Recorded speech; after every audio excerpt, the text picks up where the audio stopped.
Alright, evening everyone. Whoops. There we go.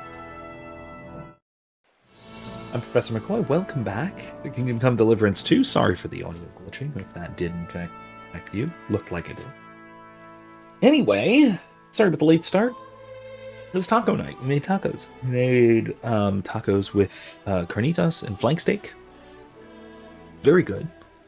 There's tons of leftovers. We made way too much of both, but it's great. It's fine. We'll be eating it all week. And I have no objection because it's really good. I'm gonna need more cheese, however. Anyway, let's return to the siege. So, I think, if I'm not mistaken, this is close to the end of the main story of the game. So close that we may actually finish this tonight. I'm not sure. I actually don't have a lot of detailed knowledge about the plot at the end of this game. But it is looking like we might be getting close to finishing. How you doing, Baze? Good evening.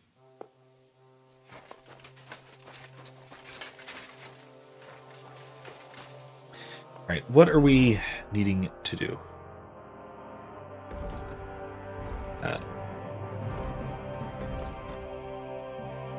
So it begin.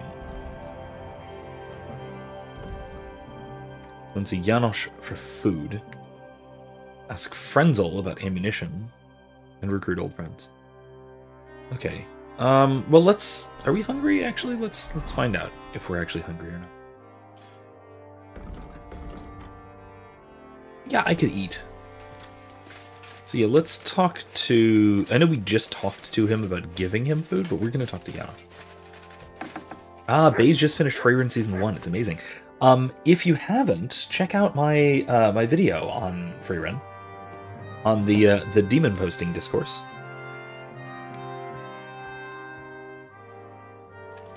I don't know if you're familiar with the discourse. But it's a very fun topic. I made one small contribution to it, which examines one small peculiar ethical aspect of the matter.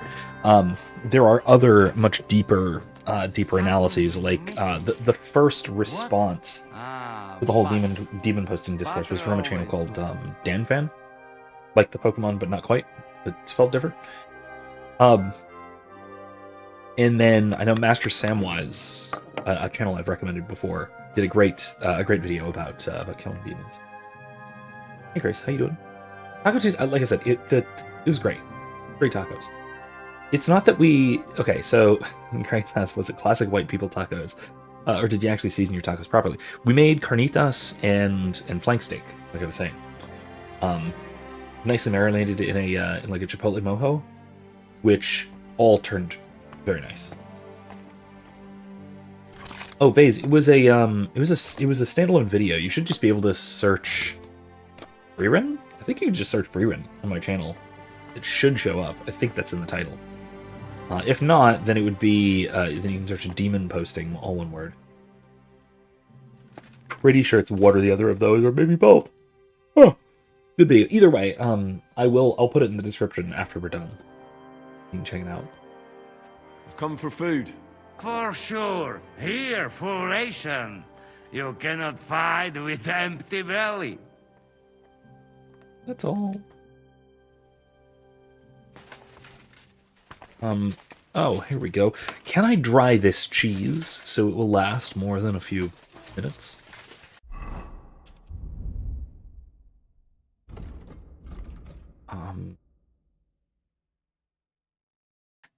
Lasts 5 days.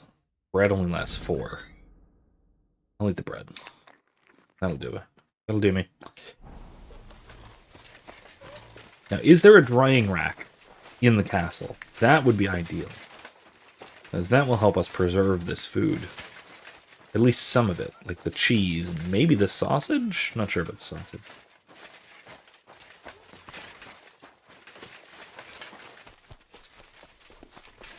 Anyway, like I said, it's You've been given brand new crossbows from I really like for you. And I have caught up on. I'm not fully caught up on season 2, but I'm close. The reason being is I usually watch anime dubbed rather than subbed. I'm that kind of normie. So very American. Mostly because I don't like having to singularly focus on reading the subtitles. Or I prefer to be able to be doing something else or to look away for a moment and not miss lines of dialogue, you know. But yeah, no, it is. So I think I'm an episode or two. I think 2 behind the latest that's been released. So something like that. Grace says I have Crunchyroll.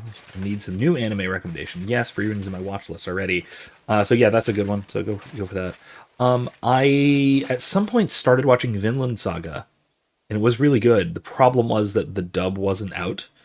There wasn't a dub version when I went around to watching it, when I started watching it. So I only got through like the first half of the first season. Just because, again, I didn't have the time to just thoroughly focus on it. But it was really good. It was really good. The Vinland Saga is one. That's one I recommend. Here's the thing. I kind of love Japanese takes on Western historical fantasy. I dig that. I really like it. Like, Freyrin is a fantastic example of that. Vinland Saga is a good example of that. And I mean, even going all the way back to The Legend of Zelda. The Legend of Zelda is just a Japanese take on the very Western heroic hero's journey. Hero's journey. I don't know why I'm being redundant. Good afternoon. But yeah, no, the tacos turned out great. We got a pork shoulder on sale this weekend or so, and so basically just got the whole thing up, threw it in the Instant Pot, and then got it all shredded, then fried it a little bit, got it nice and crispy. Excellent. Took a couple of inside flanks. Yeah, inside flanks, the thicker, wider ones. And I just fried them in a pan for a while after marinating in the same like mojo sauce. Great stuff. All good things. How's it looking, Captain? Do we have enough arms and ammunition? And a matcha latte. We have enough ammunition for now, but we have fewer targets. Those Prague bastards have dug into the village and are building barricades. But when they come again, stop by here with the men for arrows. All right. Can I sally forth and go assassinate a bunch of them in the night? Because I'm pretty sure I could do it. So you're in charge of the smithy here? I've got plenty of experience as a blacksmith. Can I help you with anything? You are a blacksmith? Sehr gut. We found a lot of very old weapons in the fortress, which, with a bit of care, could still be usable. Okay. So, if you know how to do it, take 2 Schwerter over there from the table and see if you can get those edges sharpened up. Sure. That sounds good. That's easy enough. So that's these 2, right? Do you want to help us? Sharpen these swords then. Happily. Good at that. On the topic of Demon's Base says, I noticed they tracked Fern down with trace amounts of their blood on her cloak. The spell she chose as a reward for becoming a first-class mage was a spell to clean clothes down to the stitch. That was an excellent touch. No kidding. This one is sharpened already. It also did come up a couple of times, having to clean clothes. It was an issue when they were just traveling as well.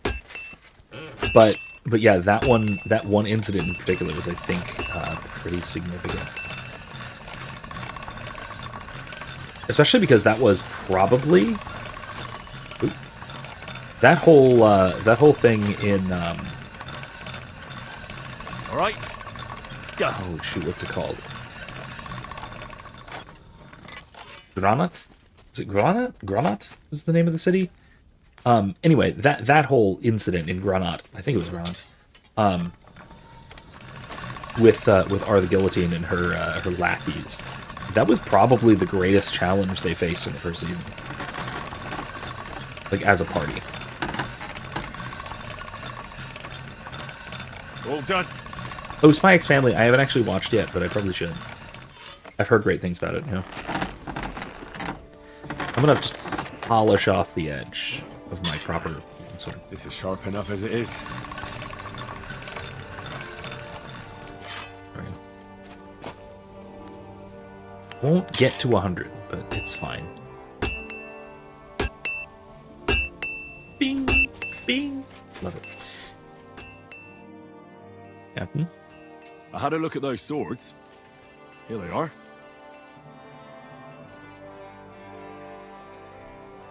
There we go. Sim says, tonight on the philosophy of Kingdom Come Deliverance II, thy will be done. Professor McCoy discusses the Iranian War. It's great. Okay, fine, sure. If you want. Great. Wonderful. The worst thing that's happened all week, basically. Is it a sin to pray for war? Depends. How does such things deviate from God's commandment to love thy neighbor? It deviates a lot. More Marvel theology questions. Really? And Imsimp goes on a second date with a Protestant. Protestant. Ugh. Gotta do something about that if possible. Let me see that. Amazing. Great work. Not saying You're that as good is, as new. you know, expedient, You but know you'll you be it'd around be the nice. smithy, young man. Danke. Someday I will repay you for your help. Maybe I can make some more swords. Should I just make a bunch of weapons? I can make weapons. Oddly, I don't know how to make arrows.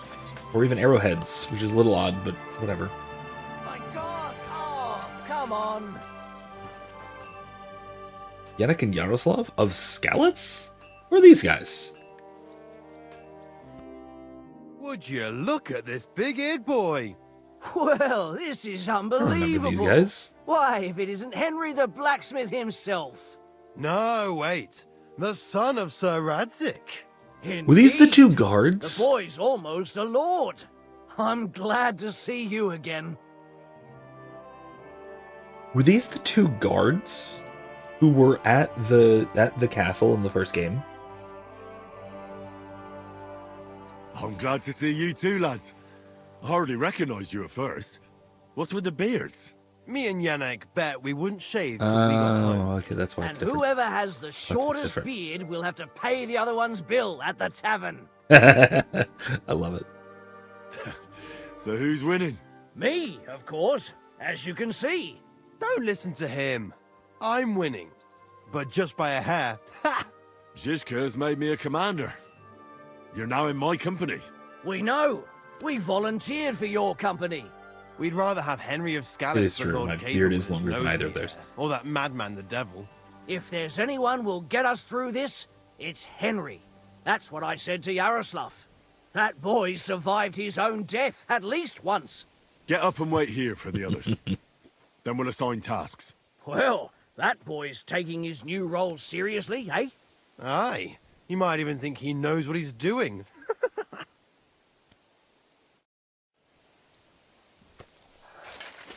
Now that said, I will say my beard slows down its growth once it gets to a certain point.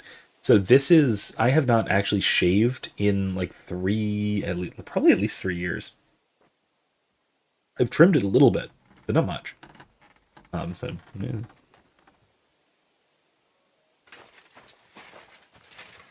Yeah, I mean, yes, Faith has a good point. There are plenty of Catholic fish in the sea, but I mean that might be easier said than done, you know.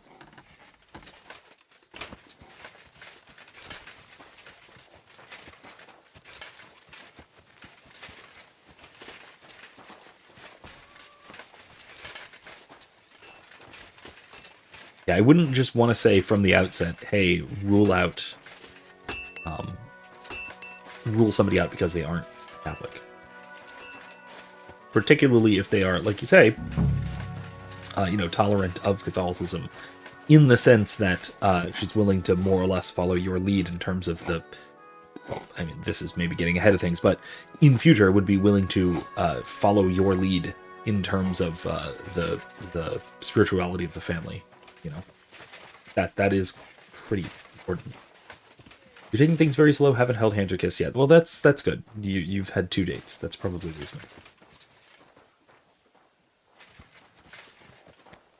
Okay. What do I do with all of you? All right, company. We're all here. So, have you got a big speech? Oh, jeez.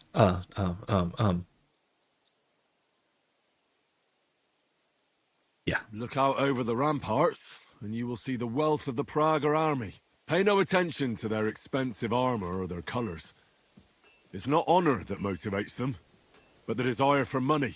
They want the silver we have in the castle, even though they have no right to it. Aye! It's the king's silver, not theirs. They're a bunch of thieves, not an army. Remember one thing. He who fights for money will never last as long as he who fights for a good cause. Fine words, Henry. I hope it won't be so terrible. Being a We'll knacker find is out. no easy work. Being a soldier can't be much worse, can it? As a knacker, you're used to death, aren't you? Once you get your teeth into it, you'll be a killer, I bet. What are your orders, Henry? Kill all of them. Wait, what? Wait, hold on.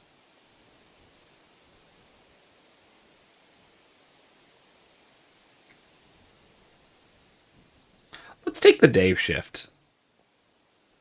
The Pragers aren't ready to mount another attack yet, so there's no need to waste your energy. Repair your arms and get in some good rest. The next attack won't be long now. Captain Francel in the smithy will help you with your weapons. All right, men. You have your orders. Dismissed. I'm supposed Oh, to say and that. Henry, you should go and rest too. Tonight you will be checking the posts. Well, all right.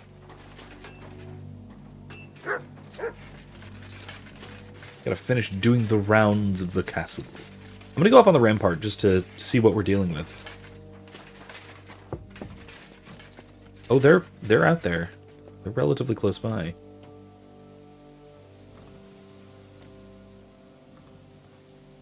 That is...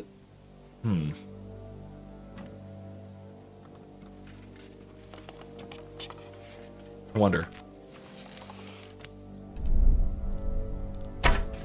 Hey! Phew.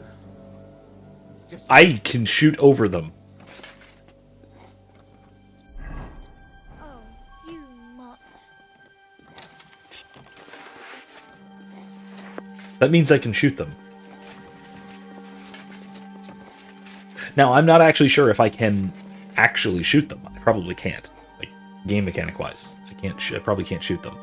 But they are... that is... What? That's got to be less than 100 yards out. They're probably only, what, 80 yards? From the ramparts? The front line, at least. That's, unwise.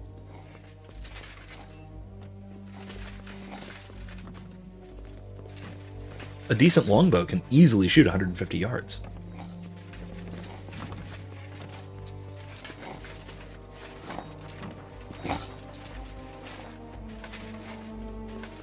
Anyway, Imsip, you got any questions about any of those things in particular, or you just want me to start yapping about something? What do you think? Because I got some. You gave me some topics, and I've had some other topics in mind. In mind as well. Of course, the war crimes in Iran. That's certainly a topic worth discussing. That's for sure. But yeah, well, what do you got? What do we got here? I apologize.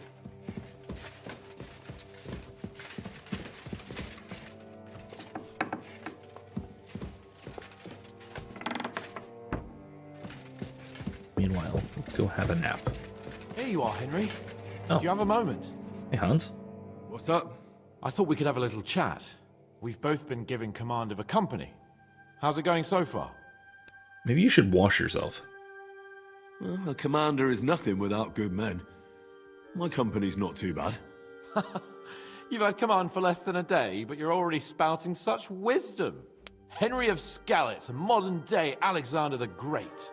I had no idea you had the soul of a strategist. I've picked up a few things here and there. And what about you? You're quite experienced when it comes to giving orders, right?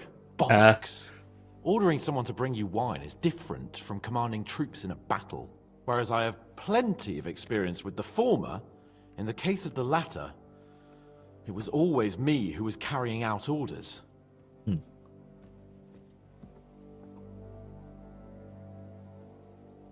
Let's not discourage the poor lad. Well, we've been through enough together. And not just at the tavern. You know how to be a rude arsehole, but also a loyal friend who's willing to stick his neck out for others. Your company should be glad to have you in charge. Thanks, Henry. Well, enough talk. You should go and rest. Take care of yourself and your men. You too. I won't disturb you any longer. Rest. Alright, well, night, Hans. Can I shutter the windows? Can I shoot them from... I can probably shoot them from here, can't I?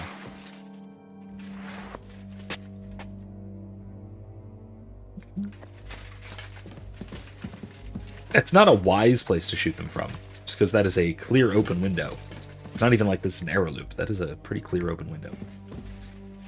Anyway.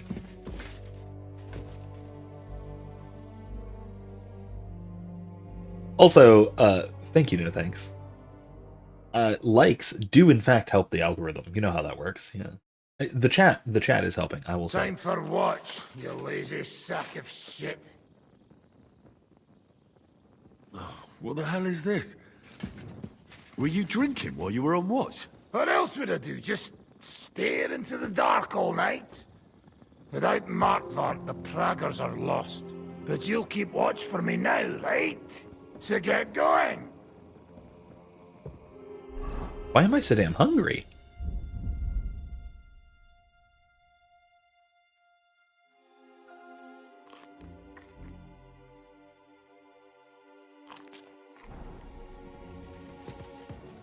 Okay.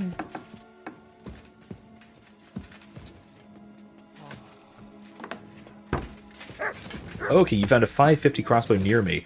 By near me, do you mean in the castle? Because I am, I think, past the point of no return, where I cannot leave. I think, at least. Not 100% sure of that, but I'm fairly certain I can't actually leave the castle. Pardon me there.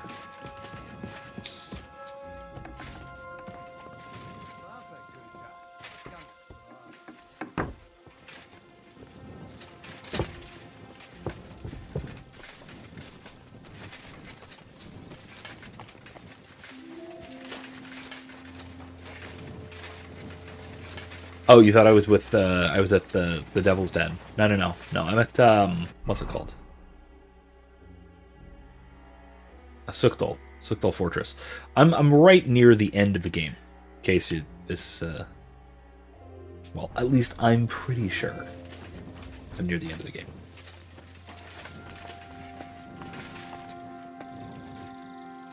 One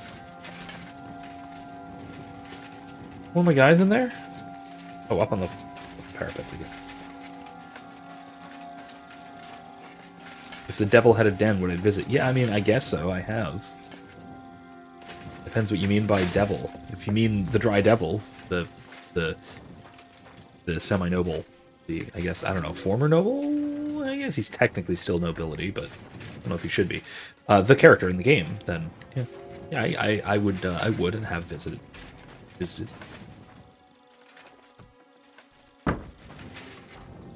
Change the name to like Hoping Hair Bar. Wait, really? Wait, are you serious? You can actually change the name of the Devil's Den? No, that seems absurd. The Dry Devil was the guy who I was just talking to, who just woke me up. It is an option, really? I had no idea you can do that. Wow, that's... Oh, I'm not supposed to be up here, I guess. Really? Weird. I'm a commander. I thought I could just move around. Yeah, the Dry Devil is basically a semi-disgraced nobleman who instead just sort of joined a band of ruffians who are ultimately in support of the true king, but doing so in a very untoward sort of way. Hey. Wake up! Not yet. Yes. Yet.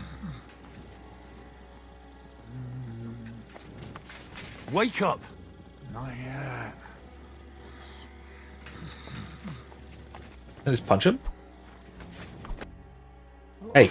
What? What's going on? What's going on? You're sleeping on watch. Kurva! Shit! Christ, don't tell anyone.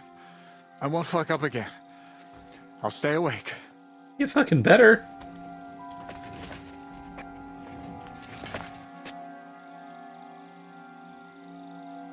I mean, at least you're not on the outer wall. It could be a little worse.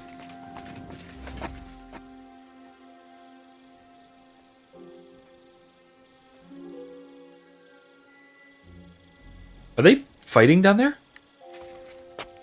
Shit, I need to get down there, like right now.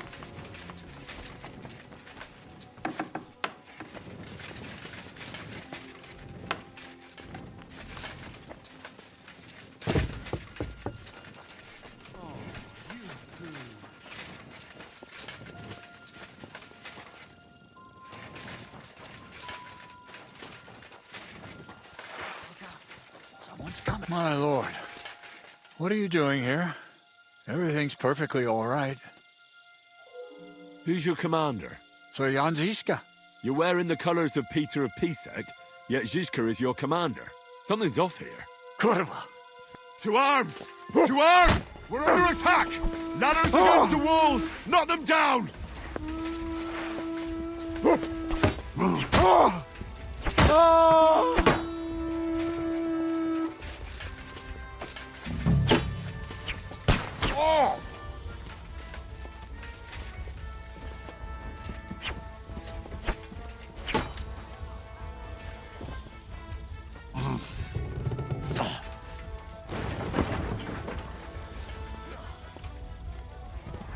Yep, see, there we go. Fucking all done.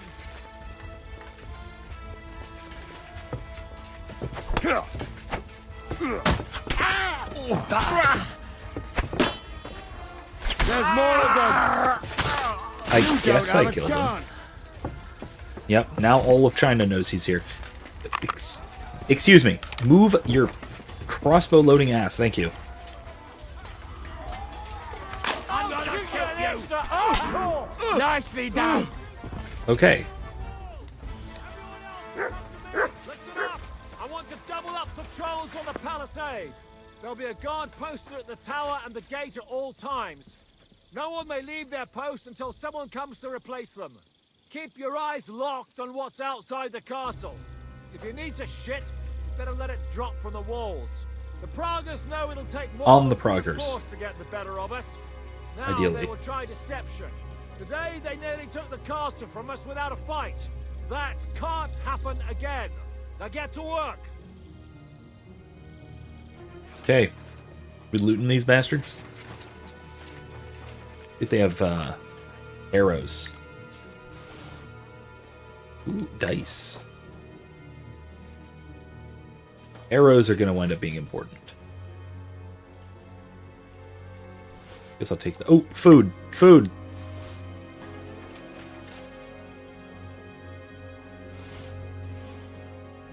No arrows.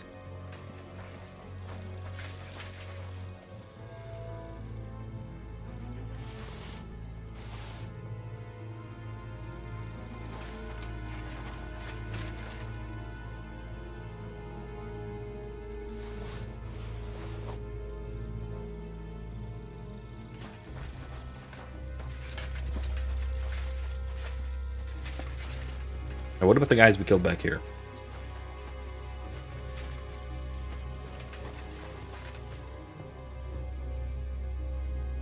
Did not need iron.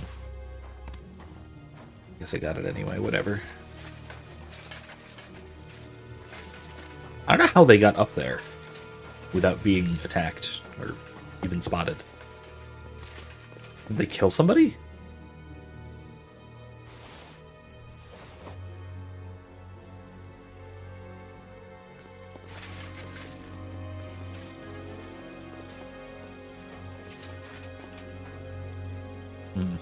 Okay.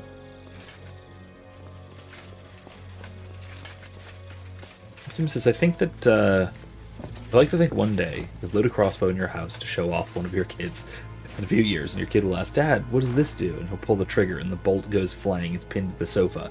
When you go to pull it out, it takes a really big chunk, and you place a pillow and go, "Shh, don't tell your mom." But Erica finds out anyway. I don't have a functional crossbow. Sorry to say. I used to have a functional crossbow, and I currently have a replica crossbow. But I don't actually have a functional crossbow. So, that is the reason that won't happen. Not for any other reason. Just that's the reason. That probably won't happen. Oh, no. Oh, I heard about that bug. No thanks. Where your reputation drops to 0 in every town. Yeah, I have heard about that bug. It's, Henry, come here. You know how it happened? Also, yeah, Erica, we're getting some McCoy family fan fiction here. Write me as a sitcom dad. I mean, look, I'm not that goofy. I'm a little goofy, but I'm not like... Come here, Henry. We need to talk about the attack. I don't make the... Wait, oh, no, that's not true. I was about to say I don't make all of the gratuitous noises like typical sitcom dad, like, you know, like Tim from Home Improvement kind of thing. But no, I do. It's just slightly different. Henry, come here. You know how it happened? You know that sound? You know when... Okay, the menu sound on Baldur's Gate 3, right? When you open up Baldur's Gate 3, and there's the nice peaceful music, and then when you hit start to start the game, it goes down underground to the crypts of Baal, and there's that horrified, like, tortured scream. That's the noise I make when I stand up from the couch.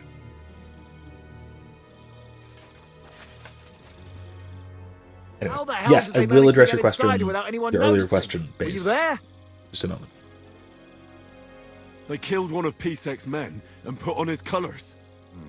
I didn't expect something so deceptive from the Pragas. Although, after the devil shot at them, we can't expect them to be honorable.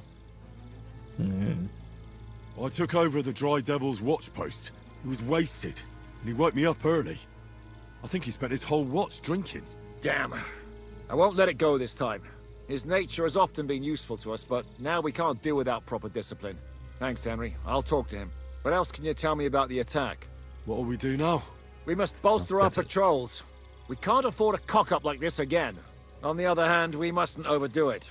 Your men saved our asses, mainly because they were the ones who were arrested. Good work, Henry. We'll take it from here.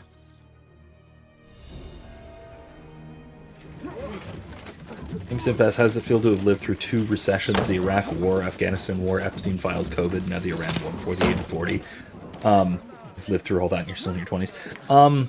Basically, that if you've been through all of that and you still even slightly trust the government, you're retarded. And not in a good way.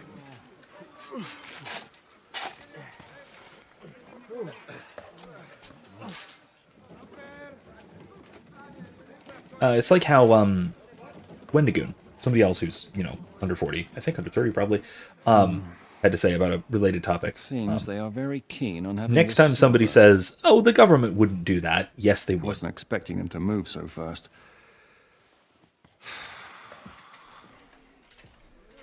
No, thanks. Retarded in a bad way. We need to do something about this. I will go forth Sure, and they'd love kill to them get the all. silver. Just let them try. Gentlemen, tough words will not win us the battle. We have no response yet from Jobst. Our supplies are running thin, our ammunition is running out, and the moat will be filled in any day now. I propose reopening negotiations with them. Fuck negotiating. Yes, it will get us nowhere. But we can't just sit here. They're advancing too quickly. We have to slow them down somehow. And slow them down we shall. They think they've driven us into a corner, so we'll have to convince them of the opposite. We'll attack them. What? But that would be suicide. I agree. What exactly are we going to attack? They've made themselves nice and comfy in the village below the fortress. And they're building their bloody barricades, ladders, and God knows what else. All of it has to burn. You're mad. Counter siege break. So how will we do it? Woo! I've chosen a group of riders from among Peter's men who know the village well. They'll ride in and set the camp ablaze. How will they get in? The village is full of enemies. I know. That's why there'll be another group to create a distraction. We'll send Henry. another Henry. company down below the northern wall to make a mess in their trenches. That will get the Pragas riled up, and in the meantime, we'll burn down their camp. That leaves us with one detail to work out. Who will go down below the walls? It's a suicide mission. I'll do it. Would you look at that? Take him as an example. And not you, Henry. I need you at the castle. Don't worry, Hinak will lead the charge. He's already preparing. I reckon he owes us a bit of sacrifice. The mills of God, eh? And who will go with him? Henry, Capon, I want you both on the ramparts. Lord Capon is the best marksman we have, after all. But each of you will choose 3 of your men who'll leave the fortress with the devil. You want me and Henry to choose men to send to their certain death? You're a commander, so act like one. We must slow them down at all costs. In that case, please excuse me. I'll have to get ready. We're done here anyway. To the task, gentlemen! This won't end well. Henry, come here. Capon is as good at this Henry at marksmanship. At least I'm pretty sure. Maybe not as good as your Henry. There's something else I want to discuss with you. We're still holding a prisoner from our last clash. Dry Devil will interrogate him. We need to find out where to focus our attack in the village. What do you mean? Where they store ammunition, where they keep food, whether or not they're building siege engines. The more we know, the more damage we can cause them. Get that information out of him at all costs. I did beat him on the first try in game 1, but I assume he's gotten better, just like I have. So I think that's a fair assumption, right? That's a fair assumption, I think.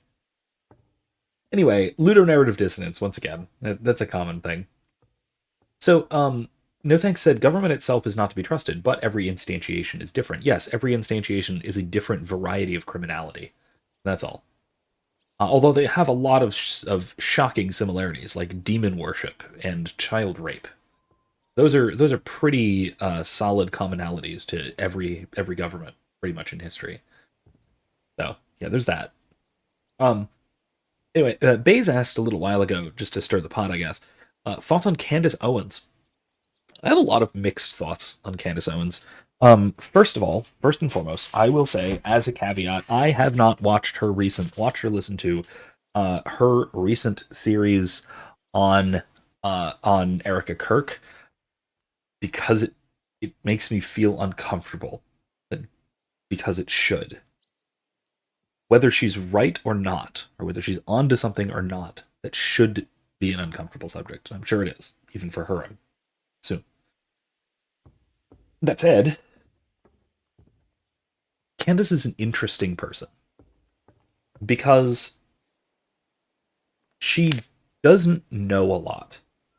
I mean, every time she talks about a subject, she is kind of discovering the topic or the subject or the research on the subject for the first time. So whenever she starts reading a book, or when she starts looking into some kind of conspiracy or looking into some kind of history or whatever, she's looking at it with perhaps overly curious but very fresh eyes. And that's what comes from being a clever person, because she's clearly quite intelligent, but not having a lot of general knowledge, but wanting a lot of general knowledge, and then also not having a great BS filter. It's because here's the thing. She's been wrong on a lot of things. Like a lot of things. Proven wrong. And she's probably wrong about a whole bunch else. However, there are plenty of things that she has uncovered that no one else would have, because she's willing to just go out there and try and uncover stuff. She will do the research and find information and try to connect the dots. Even if those dots don't actually connect, the process of doing so is epistemically valuable for other people who do have a higher level of discernment, who can sort through which ones of her claims actually have any merit and which ones of her claims are reaching or making connections where they don't exist, or are maybe in common parlance, a little bit schizophrenic. So I think that she is quite smart, doesn't know a whole hell of a lot. I really get the impression, deeply suffering.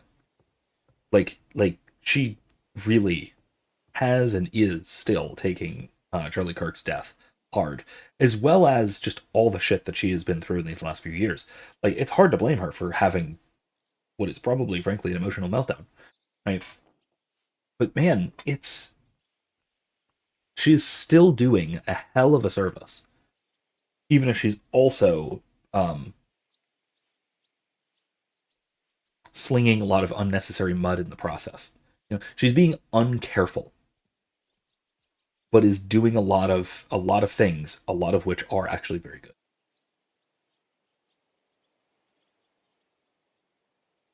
That's probably all I can say. It's not I don't have a whole no, I'm 100% on Candace Owens' side.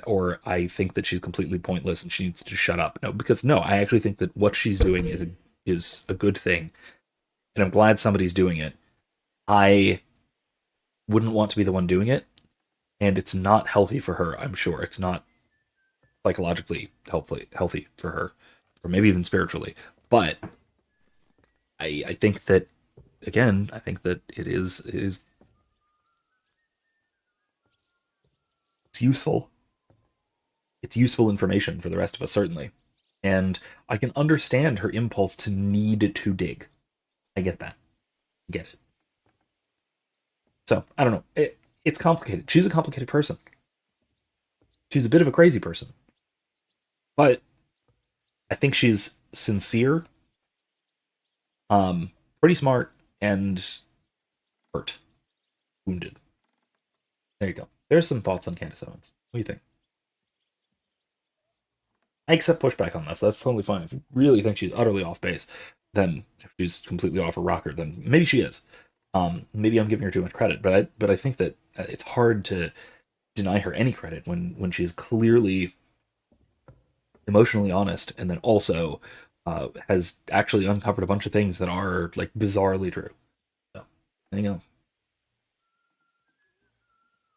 Imsim said, I had kids in 5th grade ask me if I like Trump, and I simply said I don't talk about politics at school. Good move. Good move.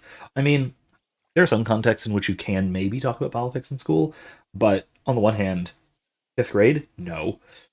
Just no. No. When I was in 5th grade for me was the Bush-Gore election. Yeah. 2000, it was the Bush-Gore election. And so, all of my, quote, political views at the time were basically just kind of making fun of their mannerisms from what I saw while my parents were watching the news, kind of thing. That's it. I would make fun of George W. Bush's accent, and I would make fun of how slow Al Gore talks. That's it. That was the extent of my political knowledge when I was a 5th grader. So, yeah. If the 5th graders are doing anything other than making fun of Trump's hair, maybe doing impressions, then that's the extent of their how involved they should be with Trump and politics. On the other hand, from a more professional perspective, I do talk about politics in class because I'm working with college students, right? And college students are a far cry from 5th graders most of the time. Not always. But anyway, are ideally a far cry from 5th graders. And so they can handle discussing political topics. What I avoid doing is just outrightly stating my position on things. I just don't do that. I just do not. I have no reason to do that. It's unprofessional, and it is contrary to the way that I wind up teaching anyway, which is very Socratic in the first place.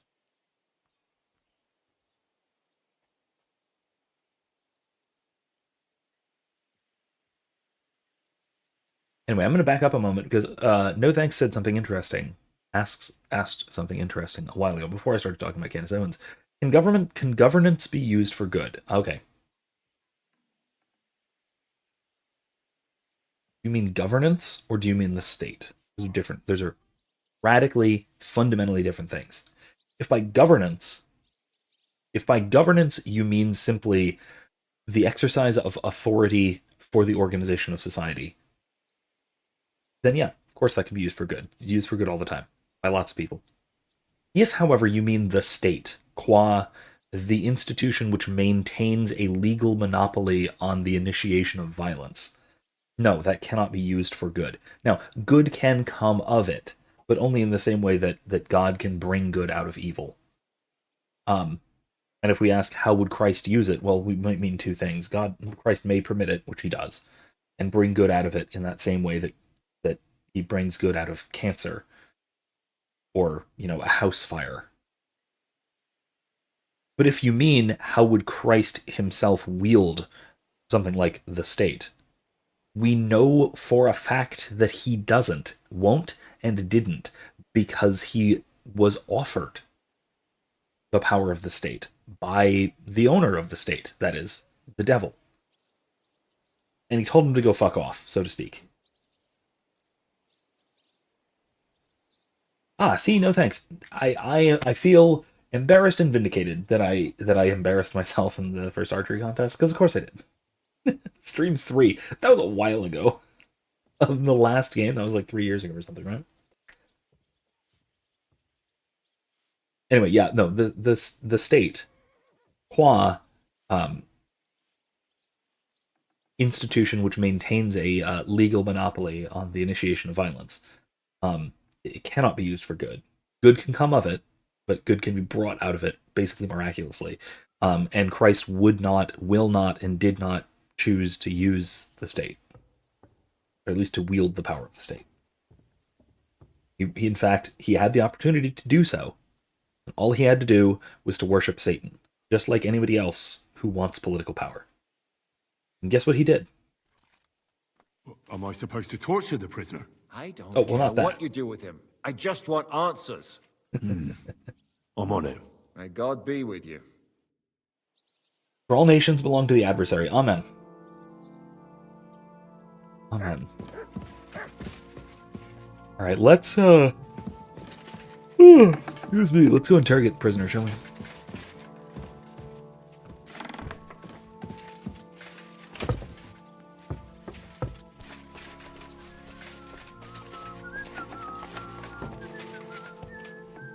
This is not where the prisoner is. We should get going. Fuck me. Do you have a bolt on that crossbow? What is wrong with you? What are you doing? Okay, buddy. Just put that out. That's unprofessional. Let's go and get this over with. Alright, let's do it. Would I argue that nations are better or worse than each other, though? Again, do we distinguish nation from state here? I do think that some states do more evil than others, but none do any good. Nations, in terms of, like, people groups, are at most secondary substances. I think that they're aggregate categories that don't have substantial being, but insofar as we keep that in mind, we can say that they have better or worse average qualities, or greater or lesser what you might call common goods. As much as I kind of despise that phrase, I really do. But things that they work together to do. to do as good. But no thanks. No, states do not do any good. States do evil, and sometimes good comes of it. That's all. Can we start with the interrogation? Hold your horses, youngster. He's one of those fuckers who crept in here before during the night. And he's pretty banged up from the skirmish. If we go too hard on him, he might kick the bucket. So we'd better stick to the most important questions. What will we start with?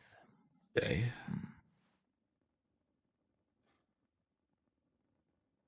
Well, let's ask about weaknesses in the camp. We gotta do tactics before strategy. We need to know more about how their siege camp is laid out, so our cavalry knows how to hit them where it hurts. Aye. It'd be useful to know where they've got their ammunition and grub supplies. And We if can they're take their building any food. siege engines.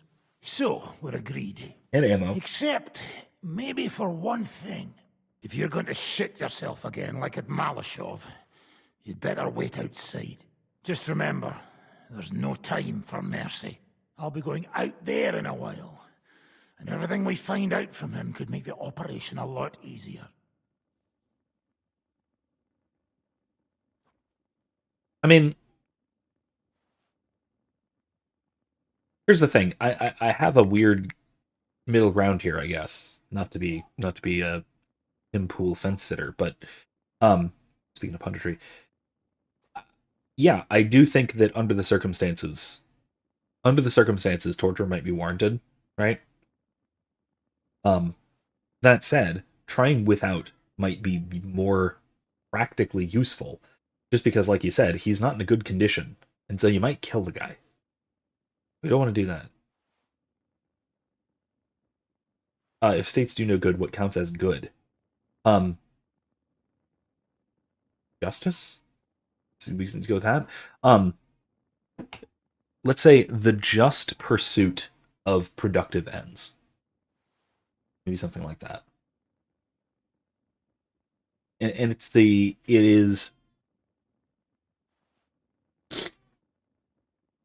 justice part that states are necessarily missing, and it's the good or productive ends part that states are less than ideal for. And because again, this just comes to the calculation problem, right? The economic calculation problem that states, because they employ violence rather than voluntary exchange, are necessarily inefficient, right? So even if a state is going to try and accomplish something, they're going to accomplish it less efficiently than people would freely interacting with each other for mutual benefit. Can I explain that more? It's a concept that we get from Mises and from Ludwig von Mises and F.A. Hayek, Friedrich Hayek,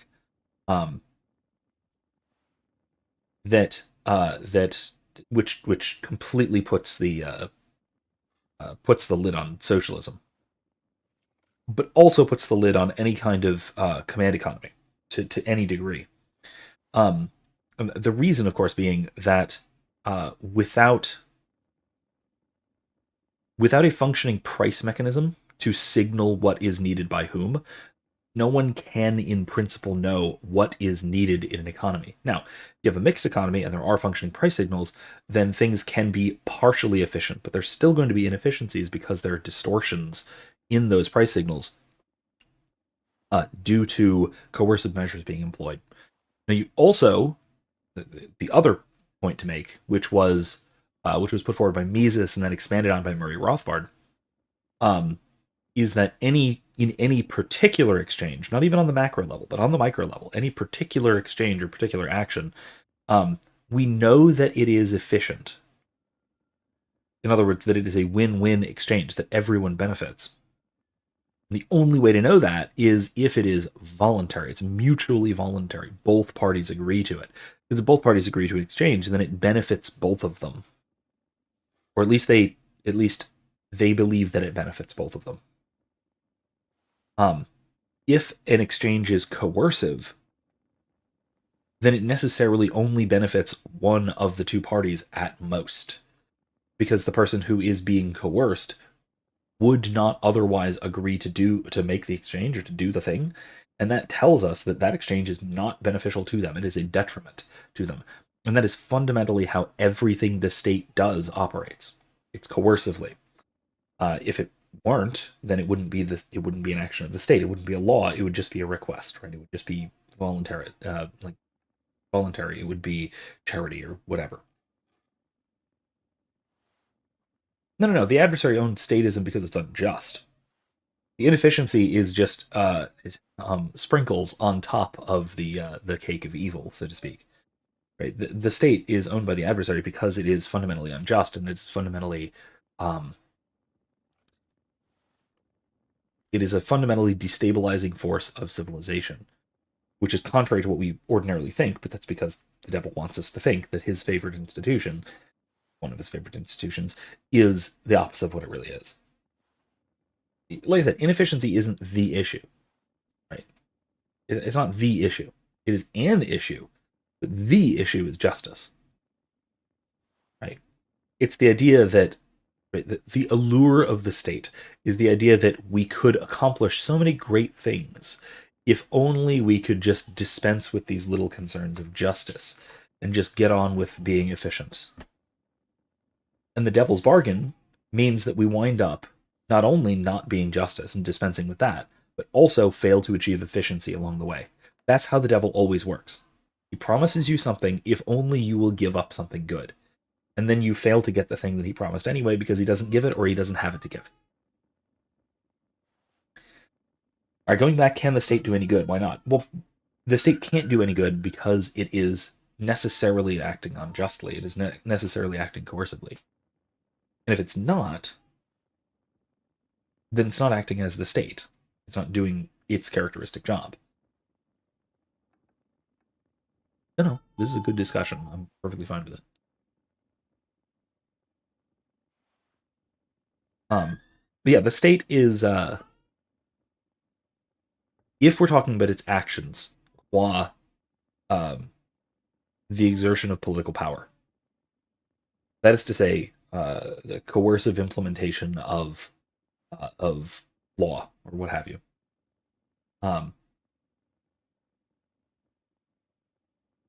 What is it? Romans, somewhere in Paul's letter to the Romans. Let us not say, let us do evil that good may come. Right? That, let us do evil that good may come, is the catchphrase of the state. Is that 13.1? Is it really 13.1? Maybe you're right. Maybe you're right. I assume you're right. I can't look it up at the moment. I mean, I could, but I won't. I don't think it's 13.1. I think it's earlier than that. But I'm not sure. Again, I don't know. Feel free to look it up. But the specific quote is, let us not say, let us do evil that good may come. The specific quote I'm thinking of. Which is the fundamental philosophy of the state, is let us do evil that good may come. It is fundamentally utilitarian. And part of why we don't do that is, like I said, because we're doing evil, which is obvious. But then also because good doesn't necessarily come from it. And if good does come from it, it's because God does a miracle. Like, God makes a good thing come out of evil.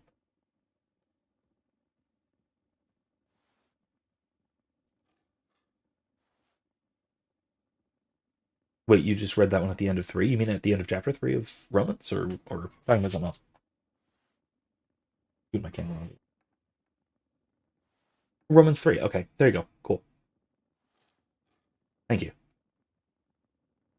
Knew it was earlier. I was right. Look at that. See, I know my Bible, despite being Catholic. Kind of. Kind of knowing the Bible. I'm definitely, I'm all Catholic. I am a cradle Catholic, by the way, which there is a reason for the stereotype of Catholics not knowing our Bible all that well. It is largely true, at least those of us who were, who went through the ordinary track of catechism for Catholics.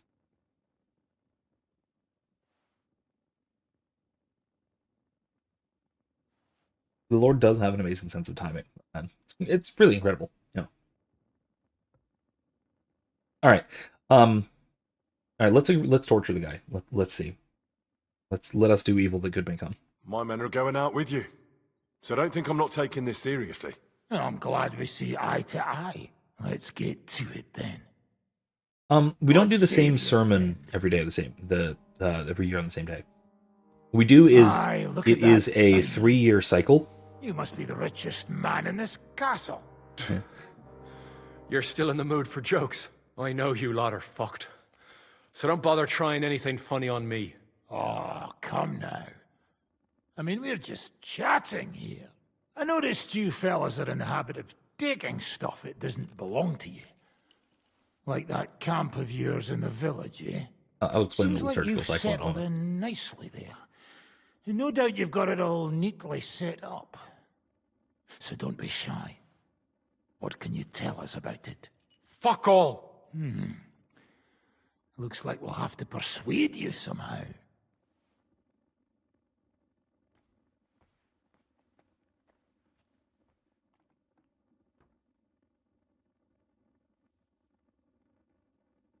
Who do you think your loyalty is helping? Sigismund has taken off, and the silver he paid you with? That's what you see in front of you. That proves what a treacherous bastard he is. Anyway, do you really think you'll see as much as a groschen out of this? The ones at the top will take everything for themselves. You'll be lucky if you get back home with your head on your shoulders. That's right. And you'll improve your chances by starting to talk. Now!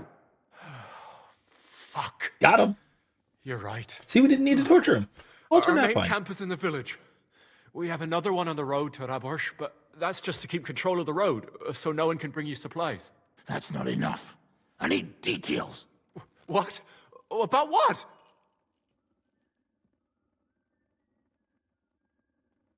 Supplies first. No, we need to destroy their ammunition stockpiles, then seize their supplies if possible. And if they have siege engines, then we need to get rid of them, but that's tertiary. So ammunition first, priority 1. What's my sword damage? I'll check when I'm out of the thing. I think it's higher. I think it's higher than 147. It is, by the way, it is for the Reforged Sir Radzig's sword. I think it's 170 something. That sounds right. I can check though. Yeah, okay, so the liturgical cycle, like I was saying. How the Catholic liturgical cycle is... Actually, hold on. Give me a second. I'll tell you. Please stand by.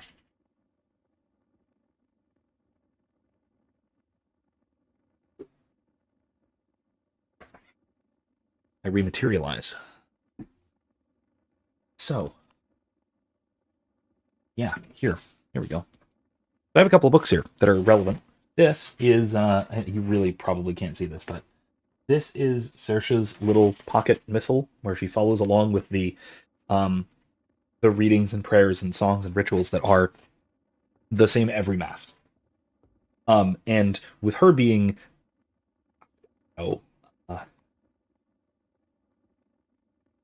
I would probably guess something like ADHD. In short, she is whatever I was when I was a kid. She's the same thing. This kind of thing tremendously helps because it is very it's repetitive. It's routine, which she actually has come to really like and appreciate now that she can sort of follow along in a little thing. Now there's that. This is this year's missalette, or missal, technically not missalette. This has all of the readings for each day. It has the rite of the order of the mass. So basically the slightly longer version of this and sort of spread out throughout the book. The readings for each day, and then the hymnal, the songs in the back. Right. And so this is year A. I think we're in year A. I gotta look. Curious.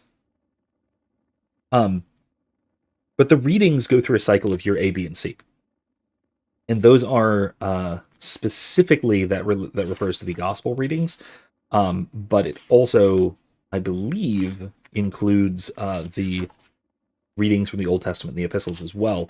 I'm not 100% sure of that. I'm not a liturgist. It's not what I study. It's just the sort of thing that I've done since I was a small child. It's but so the readings cycle through a 3-year cycle, and so every over the course of 3 years, you will read the entirety of all 4 Gospels, and most of the epistles. So most of the New Testament in total will be over that 3-year cycle, because I think those do change. Those aren't the exact same every cycle, and fair portions of the Old Testament, but not anywhere near all of it. Wish I could find what year it's supposed to be.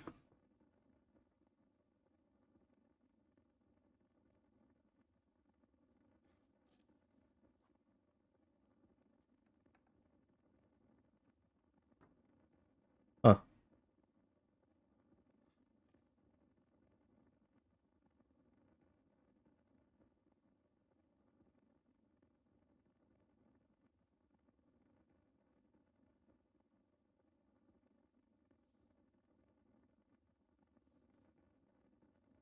Darn. Don't know where to find this.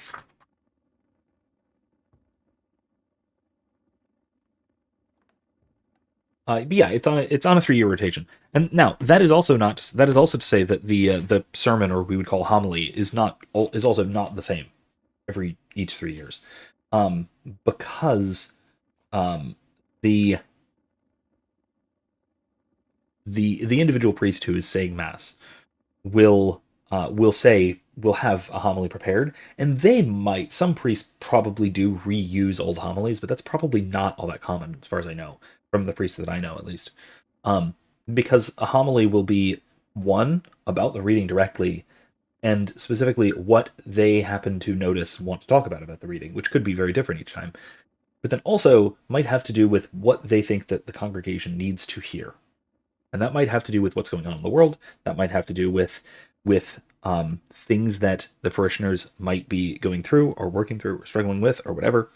And so it will wind up being a different approach to the same reading each time it comes around. Now, as for the Gospels, we do go through the 3-year liturgical cycle. If you go to every Sunday, not even all the holy days of obligation, excuse me, you don't even need to include those in the cycle to get it all covered. It does cover all 4 Gospels, just in Sunday readings. It does leave out significant portions of the Old Testament. Like, I can't remember the last time we read any of the genealogies from Numbers or anything like that. Any of the readings included those. But so there is that. There are things that do get obviously left out. Psalms as well. There is a psalm that is sung every Mass as well, and usually one full psalm sung in call and response kind of thing. And those also follow a cycle, if I'm not mistaken. But yeah, it's very cyclical. It's very regularized, ordinary. And it's pretty comprehensive. So yeah, and it's also intertextual, by the way. Like the readings from the Old Testament and the epistles are selected to sort of work together with the gospel reading, which is what it's sort of centered around. I'm sure there is a 3-year book. I'm sure you can get one. The one I have is our parish buys these, and we can parishioners can get them for a donation or whatever. But and this one is from Ignatius Press, which does a lot of good scriptural and liturgical books and things like that. I think they probably have a full Roman Missal, that is to say, the 3-year liturgical cycle. I think, but I'm not sure, and it's not typical to have one. I do have this one as well as the last 2 years. So strictly speaking, and they're somewhere. Strictly speaking, I do have the full 3-year cycle somewhere. Where are the other two? Well, there's one. Last year's. I'm not sure where the previous year's is. It's on my shelf somewhere over there. It's probably underneath things. If you have 4 years of it, will it repeat? Not necessarily, because I think there are differences in the other readings. It is primarily the Gospels which are on the 3-year liturgical cycle. Although I could be wrong about that. I'm not actually 100% sure. I could be wrong about that. Like for example, next year you know what? I'm actually really curious whether I should just see if, well, the dates will be different if nothing else, but I might see if I might pick up my old 2024 missal and see if it matches with 2027 next year. But I have my 2024 one around somewhere. I don't know where I put it. It's on my shelf somewhere, but I don't see it offhand. I'm sure it's over there. But yeah, no, it's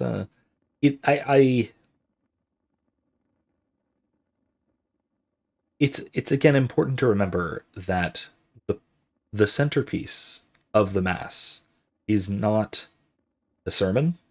It is not even the gospel, the reading of the gospel, that is. It's the Eucharist. All right, the liturgy of the Eucharist is the primary and culminating part of the Mass.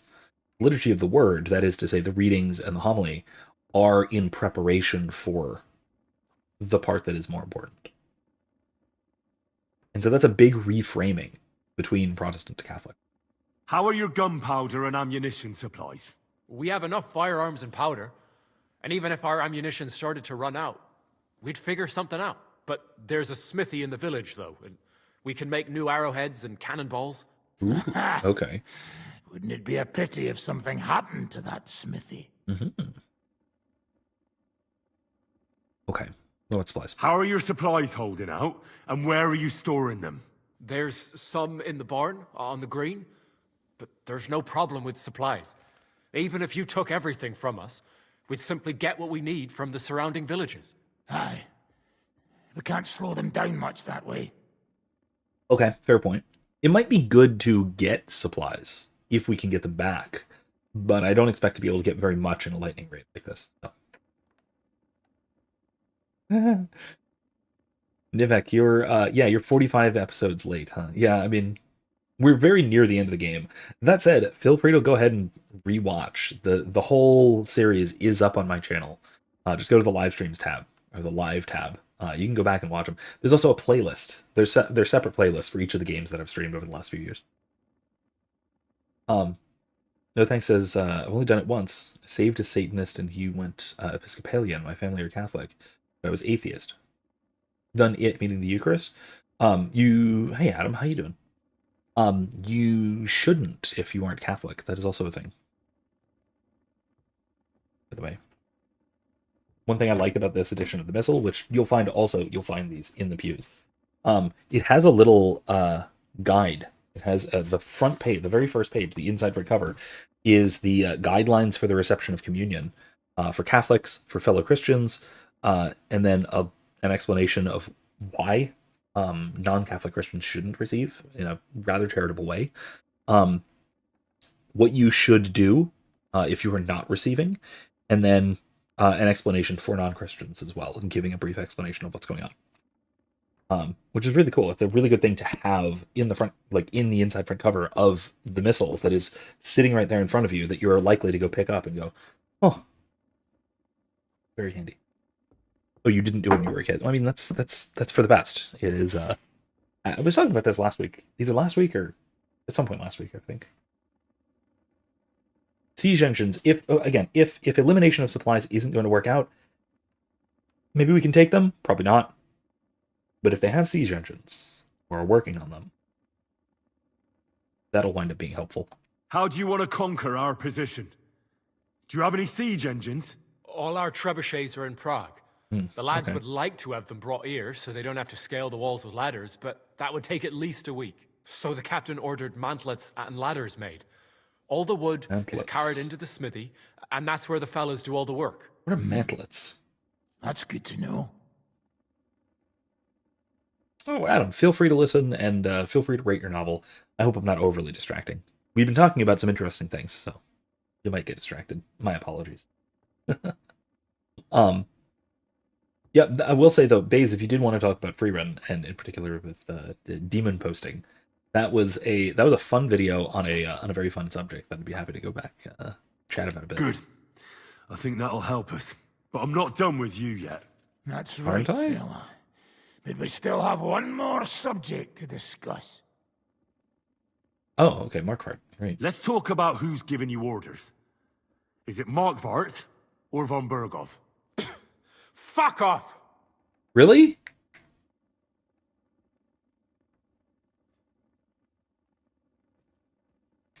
I'm not asking about your commander as a defender of this fortress. I'm asking as the son of parents killed by Markvart von Aulitz. I just want to know if he's already been smitten by the hand of God. I see. Okay, there we go. All See, right. that was clever. Whether that's true or not, that is Markvart useful. is alive, but wounded. Von Berghoff took off somewhere right after the negotiations. So who's giving you He orders? just left. We have more than one commander. One of them you know for sure. That Frenchman, Brabant, was hand in glove with Markvart and von Berghoff. Now he's fucker. giving orders and acting like he grew up in Prague Castle. Christ. Always knew that French bastard would fuck us over, but that's the limit. I hope the fellas run into him outside and chop his froggy balls off. I don't think frogs have balls. But whatever, that's fine. Adam, is that... You're a resident expert, right? How badly wounded is von Aulitz? I don't really know, but it's not good. The sawbones practically doesn't leave Can't his concentrate, side. sorry. And he hasn't shown himself in front of his men since the negotiations. Okay, well that's good news that he's in bad condition from that honestly good shot on behalf of the Dread Devil. Dishonorable as all hell, but still. Speaking of, I mean, that is the shooting the enemy commander in the middle of negotiations. It is a really touchy subject these days, given that Israel has done that twice with American approval in the last 6 months. So that was cool. Yeah. Actually, it was more than 6 months, wasn't it? 8 months. Still, though. Still close enough. Last year. Yeah, that's a very nasty aspect of the whole Iran war thing, which, yeah, God, the biggest problem I have with that. Okay, I gotta talk about this because it's interesting and it's relevant to the game and it's relevant to today and it's relevant to some of my own ethical academic interests. So, attacking under a flag of truce. This is a hot take, maybe. But there's not necessarily anything intrinsically wrong with doing so. Right? Attacking somebody while negotiating, using negotiations as a stalling or a delaying tactic or as a distraction tactic or whatever, any of the things that the US has done on behalf of Israel lately, that's not necessarily intrinsically wrong. But we still consider it a war crime.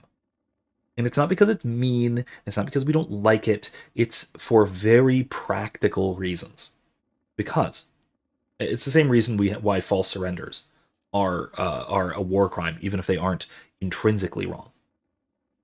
The reason is that if you attack someone under the false pretenses of negotiation, then no one will be able to trust that you're negotiating in good faith anymore.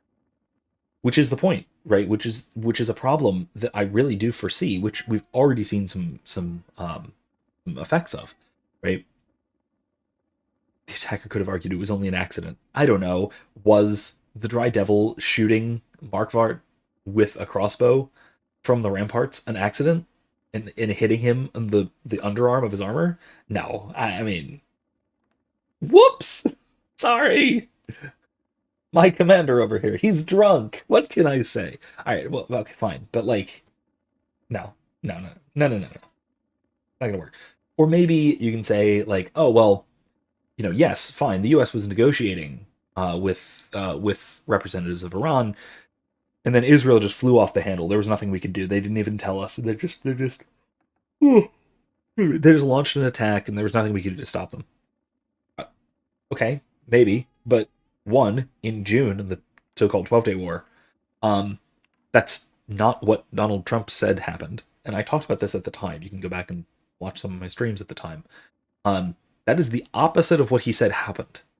What he said happened is that we used negotiations as a cover, basically, and that we hit him good and hard because we were negotiating. And Donald Trump said this. He was right out and said it, which great, wonderful. That's a war crime, right?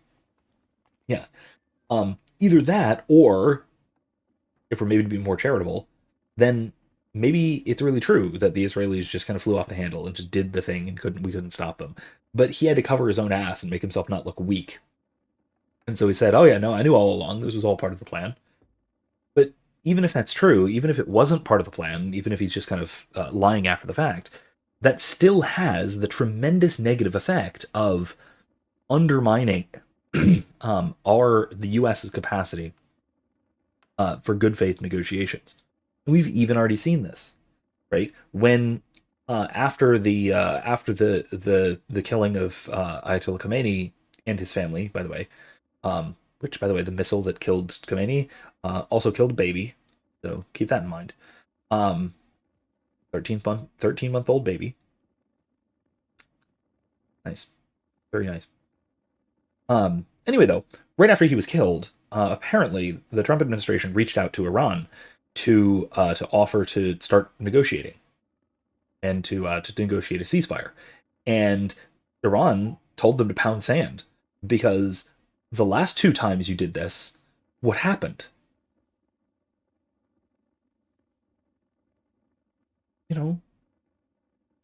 They sneak attacked us. So of course what happens. No thanks said back then only nobles counted as people. Kind of. Nobles had different and more legal rights, as well as in some cases, more legal responsibilities. But that's irrelevant in this case because both Markvart, I think, and certainly the Dry Devil are technically nobility. And so this was a noble on noble bit of violence. So that we can set that aside for the purposes of this discussion. Solid point otherwise, but and there was no jail. You have nobles for ransom. Yeah, pretty much. The lack of jail it does have profound impacts on what kind of punishments are permissible. By the way, nationalism and total war were later advancements. Yep. Yeah, we don't care about honor of leaders anymore. I mean, we don't, but we should. Even just from a geopolitical or realpolitik standpoint, like it is a good idea to be able to send envoys and send diplomats in good faith.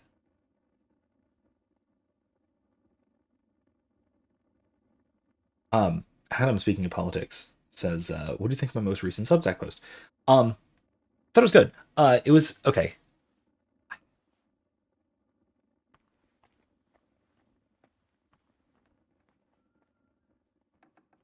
I think that the most fundamental thing about any of this is that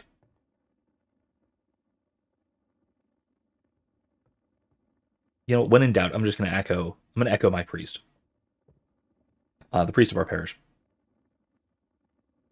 That the number one thing that we need to be doing is praying.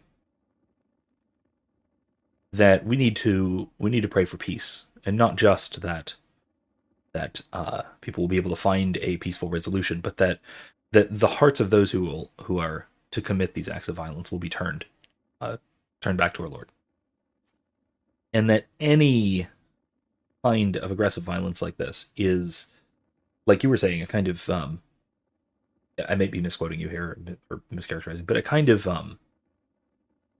failure to humanize the other person, right? Which is so pervasive in a lot of these conflicts. Because you got the whole Israelis talking about Amalek and wanting to completely wipe out their enemies. Their enemies not necessarily being the Iranians, but being Gazans. Still applies. It's still a concern. And then you've got Iran The Iranians shouting, death to America, death to Israel, which, again, to be fair, there's a translation issue there. Basically, it's death to in Arabic is the equivalent of a middle finger, right? It just means it's an insult. That's all. But they do regularly refer to Israel as the little Satan and the U.S. as the great Satan. So, it is kind of still pretty damn dehumanizing. And then also, the other thing that we got to remember, I think you kind of alluded to this as well, is that this is really just a conflict between a few people that winds up involving lots and lots of innocent people.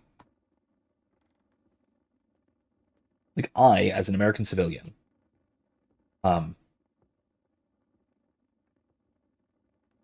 am more... I have less animosity with your average Iranian civilian than I have with, than either of us have with members of our own governments. Right? I was saying, remember, your enemies aren't in Iran. They're on the Epstein list. That's been a meme floating around, and it could not be more spot on. Like, sure, the Iranian government, the Iranian revolutionary blah blah blah, whatever it is, aren't the U.S. actions pro-Iranian? We're bombing their civilians. No. God, no. Sure, we're taking out a corrupt and evil regime, but we're doing it by killing people, innocent people, lots of innocent people. Remember, yes, we are. Within the first, I think, 2 hours of the start of the war, an Israeli missile strike hit a school that killed 51 girls, schoolgirls, like kids, children, and injured like over 100 more. The missile hit a school. It was aimed at a school. And then, of course, like I already mentioned, the bomb or missile, I forget what, but whatever we did, the U.S. did to take out Khomeini, it didn't just kill him. It killed his whole family and probably some others. And by his whole family, I mean his daughter-in-law, or his daughter, his son-in-law, his daughter-in-law, so his sister, and his 13-month-old grandchild. The U.S. military just killed a baby in order to take out an enemy leader. Yeah, okay. Yeah, but we're on their side. 100%. No. The school report? No, I mean, there's been more than one. There's been several reports of schools hit by... I've only seen reports of Israeli munitions hitting schools, but I wouldn't be surprised to hear U.S. strikes doing so as well. The reason I wouldn't be surprised at all to hear U.S. attacks hitting schools is because we've done that a lot over the last, well, at this point, 20-something years of the global war on terror. We've been hitting lots and lots of civilian targets, killing lots and lots of civilians. The numbers are in the millions at this point.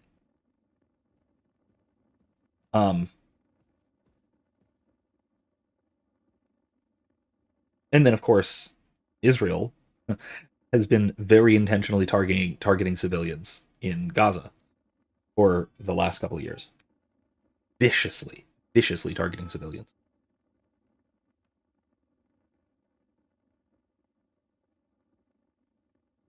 I mean, Trump does it differently than Bush, I guess, but... I mean, sure, like...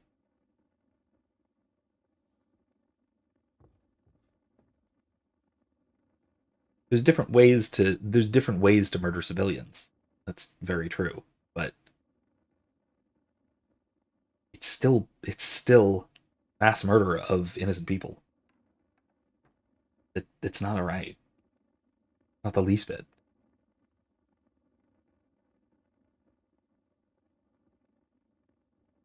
Where did Otto von Berghoff go? How should I know? Back to his estate, I suppose? I swear to God, I don't know. All right. I think we have what we need. I'll report to Zizka myself. You go to the battlements and get ready. Get hold of the men who'll be coming with me. Hey, what about me? You better start praying. If I find out you've told me one word of a lie, I'll come back here and weave your guts into a nice pink chaperon. I mean, that's reasonable. So, if you disagree that civilians were targeted, would you actually? I don't know if you either got to this part or saw me play this part right yet. When they were attacking I think it was one of the fortresses that was held by von Berghoff, and the Dry Devil is leading a group, including Henry, to get them to get their forces to leave the castle so that they could get ambushed. And the Dry Devil's plan was to set fire to a village, just burn down a village with people in it, so that their men would come out and would attack. And so they could be trapped. Where'd my food go? I just picked up a bunch of food. What the hell happened? Oh no. Where did my food go?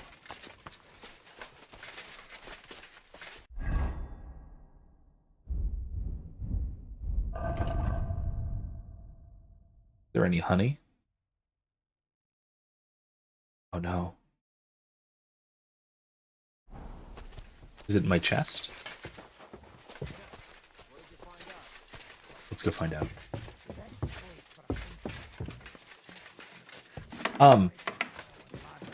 So the point though there is, right, does that count as murdering civilians? I mean, I think the answer is clearly yes. Even though, sure, the goal was to defeat a military target, right? Oh, okay. Take my honey now. The goal was clearly to destroy a military target, right?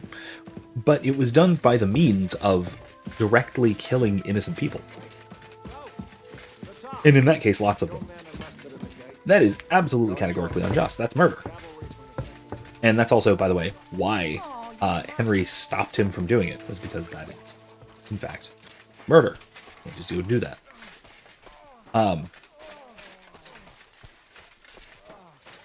In the case of Gaza, you might make the argument that, you know, a bunch of the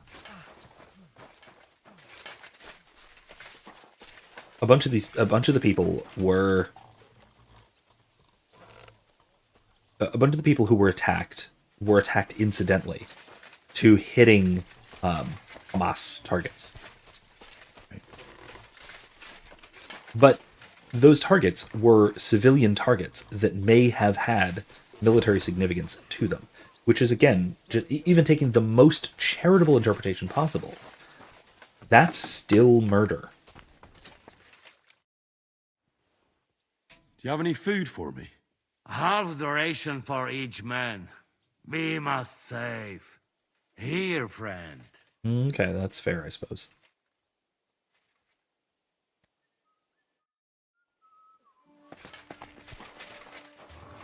I guess that's fair. In that paradigm, were they servants? I mean, they were peasants. They were just people. They were people. They still matter. They're still people.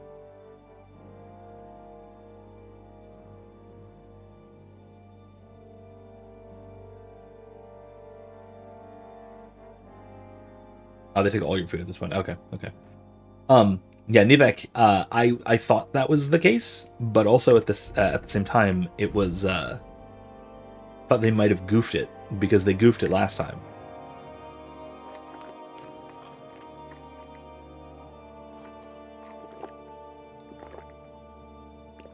Oh god, why did I just do that? I just took an unknown potion. I'm gonna die, aren't I?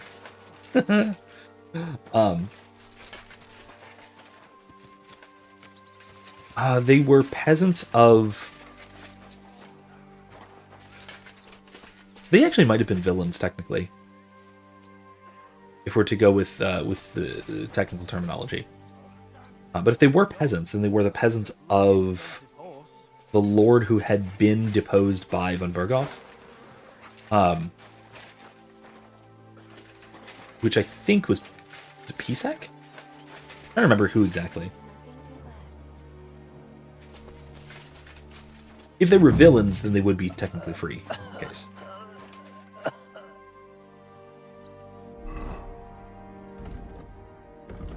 Alright, let's see. What do we got to do? Alright, talk to the men at the gate, talk to your men at the infirmary, talk to the men in the courtyard, choose some men for the raid. They're property of a lord. No, that's not how it works. No. Even serfs, which by this point in history, serfs were extremely uncommon. So even serfs weren't property. They worked the lord's property. They had no property of their own. And so they were, they worked at the leisure of a lord. But they were not property per se. That's a very important difference.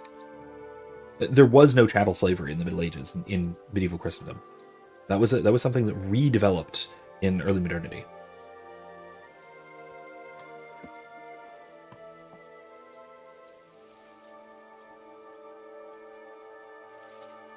Never mind. But again, chattel property implies chattel. That necessarily implies chattel. What happened? Why are you lying here? I was hungry, but I didn't have anything in the kitchen, so I ate some old bread I had hidden away. It was fine. Only the bottom of it was moldy, but suddenly I'm sick as a dog. I'm shitting out water and bloody thirsty at the same time. They were not legitimate targets. They were, first of all, they weren't even servants of the lord that we were attacking, first of all. But even if they had been, they're innocent people. They are non-combatants. Non-combatants are not legitimate targets in warfare. Simpliciter. That period. That's it. Like, no. That is an explicit and direct and obvious violation of not just war theory, but just ethics. That is the direct intentional killing of innocent human beings, qua murder. I'm choosing men to go and raid the Praguers' camp. You mean me? You can't be serious. I'm shit at fighting, and well, I can't stop shitting. Yeah, I say innocent.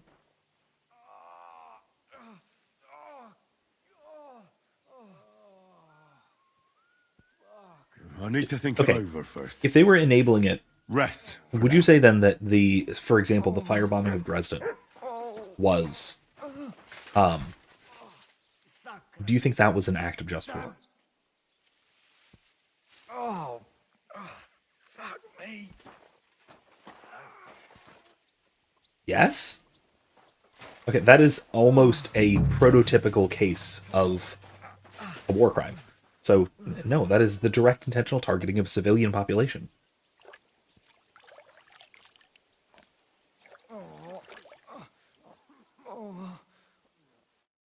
What's going on?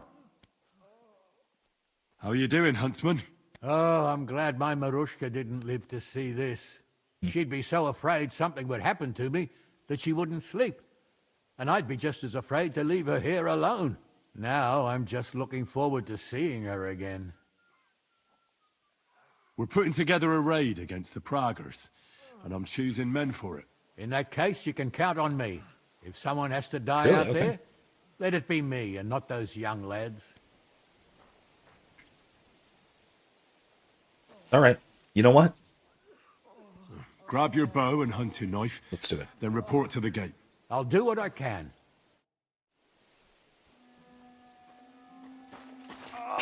So, like, I will say, you're not even just disagreeing with me here, no thanks. You're disagreeing with the entire tradition of just war theory. Because this isn't even a controversial opinion. Like, what you're essentially arguing for here, by pointing out that the people, say the people of Dresden, were involved and complicit, doing the work, intentionally making munitions, that is to evaporate the distinction between soldier and civilian, between combatant and non-combatant, which is absolutely essential to basically every consideration of warfare.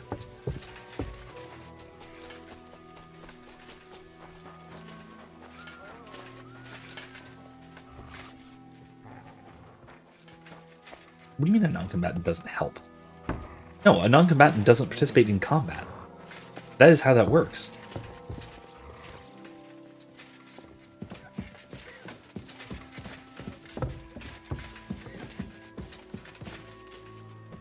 Okay, I have a question. Was 9/11 an act of just war?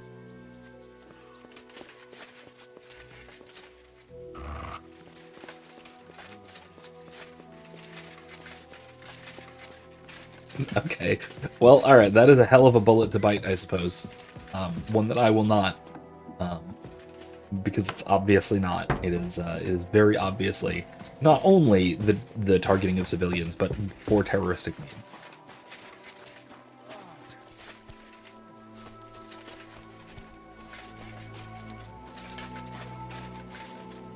Oh, you see, okay. Well, my question was 9/11... Was 9/11 a just act of war? Commander? Were the attacks on the World Trade Center just acts of war? Because U.S. civilians had supported the government that... because the U.S. civilians, including those in the towers that were attacked, supported, or actively supported, the government that had been attacking the allies of the perpetrators of the attack for decades. Whether politically or materially through their economic operations, or banking, etc. The World Trade Organization, if you will. Man, like, I will say, that is a hell of a bullet to bite. How are you doing? Not losing hope, are you? How could I? The siege has only just begun. Okay, yeah, I'm assuming the standard fuckers narrative to is 100% shreds. true for the purpose of this question.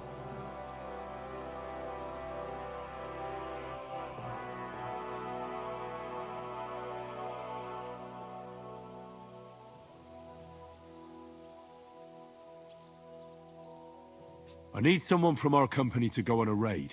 Well, fuck. And I thought we were friends. I didn't say you'd be going.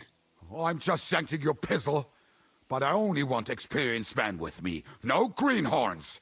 If you want me to go, that is. No, I need you here, in case anything goes wrong. Well, I won't complain. Okay, well, let's see. I might wind up sending him still. We'll see.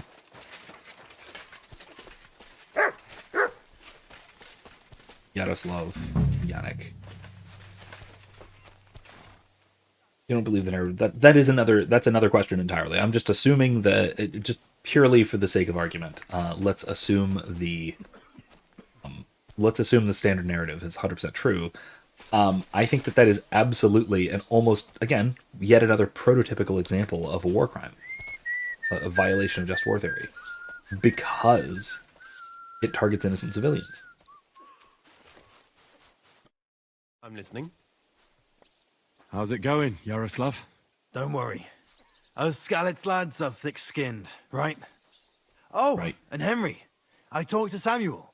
You never told me you two are brothers. Well, not by blood, but aye, we are. Your pa was a brave man. You two have that in common, I've got to admit. I mean, I guess. Oh, I assume that came off as not all that positive. Orders? If anti-imperialist Muslims wanted to defeat the Western imperialists, they can't target the biggest financial symbol of their opposition? No. It's not a symbol. It's thousands of innocent people. Like, that... Look, I am quite soft on whether the targeting of politicians is a war crime.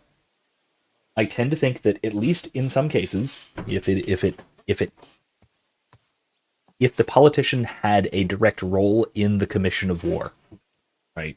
They say they were on a committee or helped plan a war, an act of war, or even voted for a war resolution or something. I don't see necessarily a problem with the targeting of politicians. Certainly with leaders, right?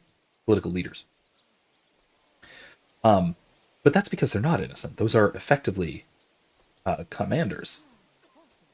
They're combatants. Yeah, no, warfare does not include innocence. That's the whole point of it being warfare and not just mass murder. That's what differentiates murder from war. Innocent in the geopolitical context. Innocent of the type of, how do I say this? Innocent of attacking those who are defending themselves. Which, by the way, self-defense, or defense of one's community, one's nation, whatever, is the only justification for starting a war. All of this is really standard. Like, I'm not breaking any new ground here. The only thing I've said that isn't even remotely controversial is that the assassination of political leaders can be justified in some circumstances.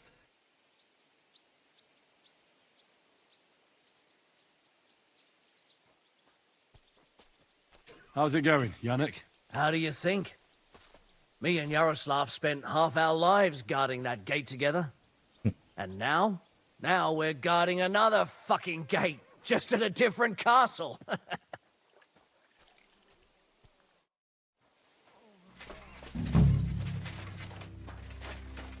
Would it be considered a war crime if Henry loots the corpses of his enemies? Under some circumstances, yes.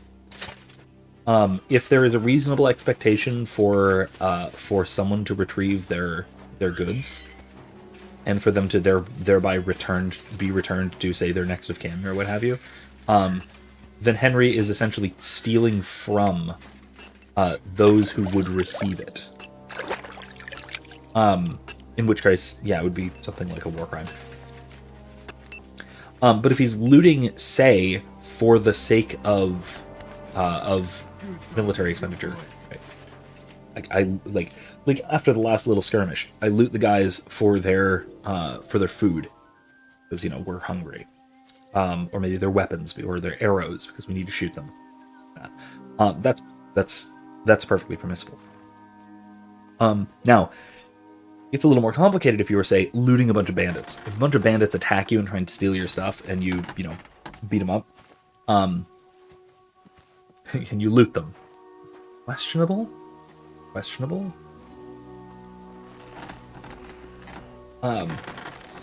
You can make an argument that something like that is acceptable because they forfeit the right to their property by trying to take yours or something along those lines. Might be a little bit of a sketchy argument. You can argue that.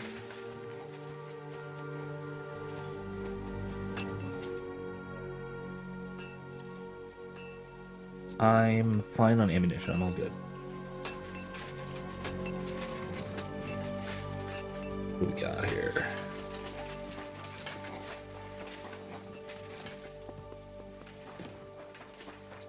War crimes didn't exist before. Yes, they did. Of course, war crimes existed. The definition of a war crime is an objective criteria. It's not decided by someone in terms of their power or anything like that. War crimes are determined or decided just like any other philosophical or ethical conclusion. Right. Morality did. War crimes are an extrapolation from the natural law. Commander? How are you holding out, Sam? Absolutely epis raris. I cannot stand any more of this fucking waiting. If they want to fight us, let them come, so we can sort this out once and for all. Have I got good news for you. Loved ones. And who knows what is going on there now that Sigismund lost all his money and disappeared. Oh, you're asking when the extrapolation occurred. That just war theory was fairly solidly laid out as early as Augustine. Augustine of Hippo, the 5th century, 4th, 5th century? 4th? Hold on, I got the confessions right here. Hold on a second. I gotta know this.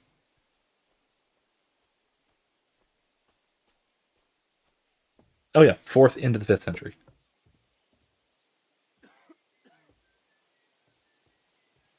Yeah, war crimes have always existed as long as human beings have existed and have had wars with each other. Right? As had criteria for them, it's just that they weren't clearly articulated or understood by everyone. But as of, like I said, the doctrine of just war was laid out pretty comprehensively by Augustine of Hippo, in like I said, the early 400s. I'm thinking about choosing you for the raid. Ah, what an honor. But if you send Kobienka, I will go too, of course. At least he knows how to keep a cool head in battle, unlike that Hammer dry devil. Also, he's a bloody sorcerer with a knife. I am an amateur compared to him. War crime just means a violation of just war. That's what that means. I want to distinguish that from a violation of international law, which is positive law provisions which were laid out under various treaties, mostly throughout the 20th century. That's different. That's not what I'm talking about when I say war crime. Just like when I say crimes, I don't mean violation of positive law, like the law of nations. When I say crime, I mean the violation of a person. Yeah, war crime just refers to the violation of just war. That's all I mean by that. Objectively speaking, that's what we're talking about. Move to the gate and get ready. And most importantly, break a leg. Do not worry about me. I will wave to you up in the walls with some dead Prager's head. Nice. Alright, let's you know what? Let's send Kubianka. They want to go together, so let's do it. Commander? I still need more men for the raid. Your wish is my command. All right. You'll I hope he makes it. The others are waiting for you by the gate. Take care of our men. We'll kick their arses. All right. I do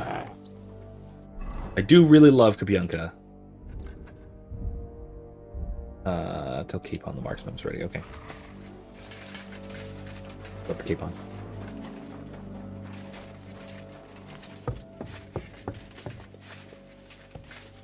If the war is just, we can do whatever we want to the individuals. No, not at all. Just war has classically at least 2 categories of requirements. Some have argued 3. The 2 are just cause, just conduct. The third is just resolution. So these are from the Latin jus ad bellum, in other words, just cause, what leads one into war. Jus in bellum, justly conducted war, just conduct. And then one which has been posited by some but not held as solidly as jus post bellum. That is justice in how the war is resolved, or how the defeated enemy is treated, etc. That sort of thing. But if it is a just cause, it can still be conducted unjustly. For example, we might have been justified in retaliating against the U.S., I should say, might have been justified in retaliating against the Japanese for Pearl Harbor, but that does not mean that we were justified in targeting of civilian populations in Hiroshima and Nagasaki, for example.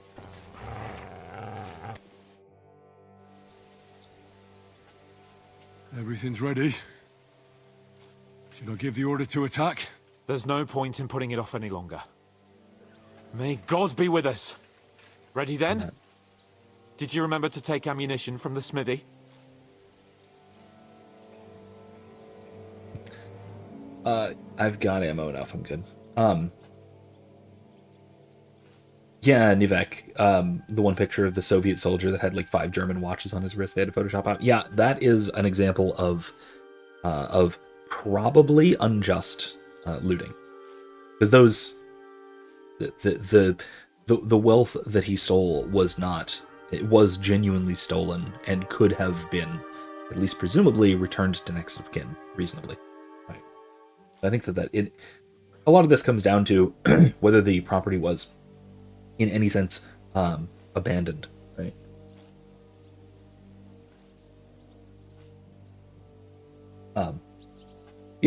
No thanks. Just conduct within war is about how the war is conducted, if it is conducted justly, if it is conducted without particular acts of injustice. So, murder, rape, treason, etc. There are specifics. Yeah. Actually, tell you what, I'm gonna see if I can find a good source on just war theory to report.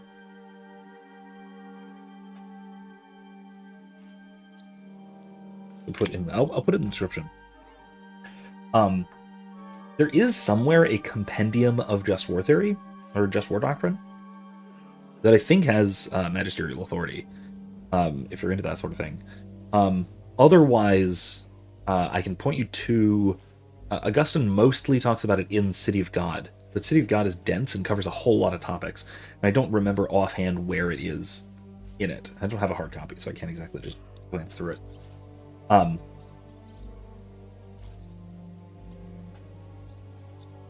Yeah, no, there's I'll see if I can find an actual compilation of a collection of what the specifics are, at least in brief. I haven't done a video on it, mostly because the specifics of it, excuse me, well, for 2 reasons. One, the specifics of it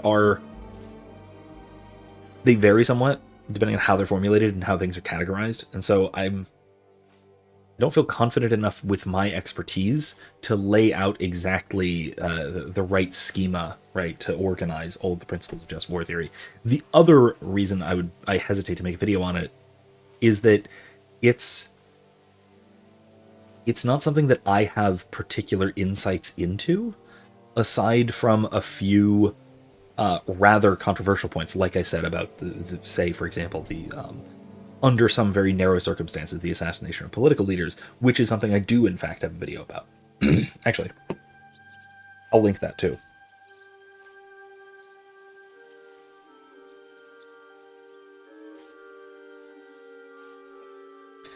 I also have a video about terrorism, if I'm not mistaken. I don't think it's the same one. I'm trying to remember how I organized these. But I do have a video about terrorism and what constitutes terrorism and what's wrong with it. Might be relevantly interesting. I have everything I need. Right, let's get into an actual skirmish before we wrap up for the night, shall we? Let's go through the whole plan again, eh? Okay, agreed. So, we have 2 groups ready, infantry and cavalry. The infantry were chosen by us and will be under the Devil's command. They'll cause mayhem in the trenches beneath the walls. Work for the devil. Exactly, burning, shouting and all that. Try to provoke the Pragas, and as soon as they attack, the second group will set out from the fortress. Cavalry. In the confusion, they'll quickly ride through the camp in the village and set it on fire, before the Pragas know what's happening. Sounds good. From the prisoner, we learned that they're storing stuff in the forge, so the riders will know exactly what to set on fire. Great. That'll make their job easier. Like the 4th of July. What will we be doing? That's simple. We'll be raining down on the Pragas from above, trying to ensure that the devil and our raiders survive and make it back to us. Finally, your hunting skills will come in handy. You're right about that. Happy hunting. Wish I could go down there with them. Let's get them, fellas! Let it rain death upon them! We have to keep them busy!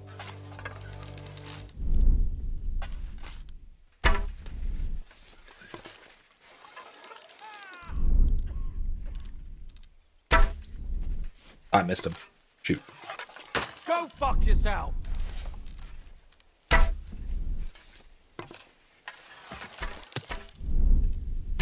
Ha! I told you he had 2 left hands. Bleeding like a stuck pig.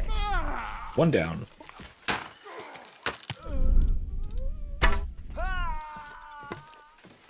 There they are!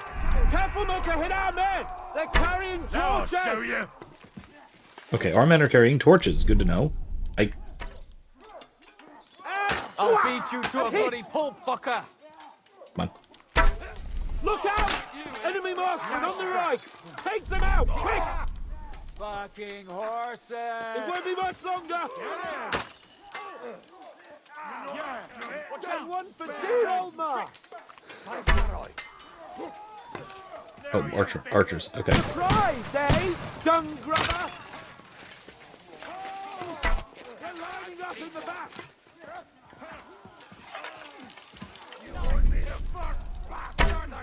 Not archers. Those are gunners. Oh, no, you don't. No, you don't. Yeah, don't scare him!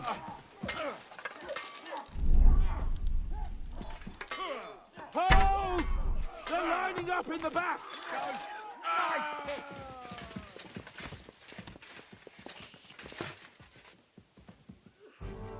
Oh, I see him.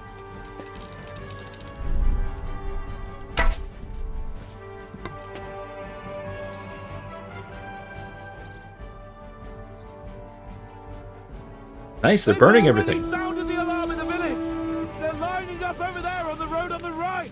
Just a little longer, men! Look out over there! Come on, then! Havaskiers coming out of the village! Aim at them! Don't let them advance! Don't... How am I supposed to neutralize these guys?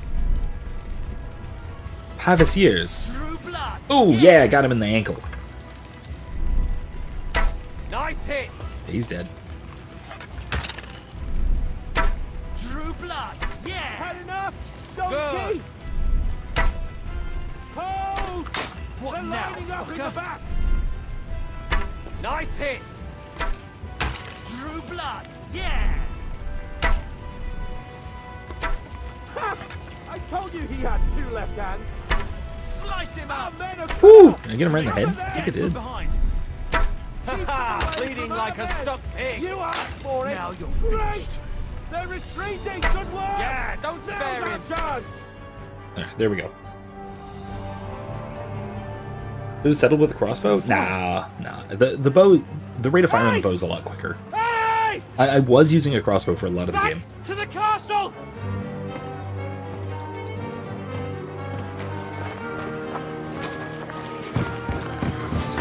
Let them in! Quick!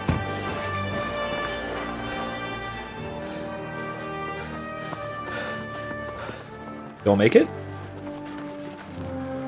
Nice!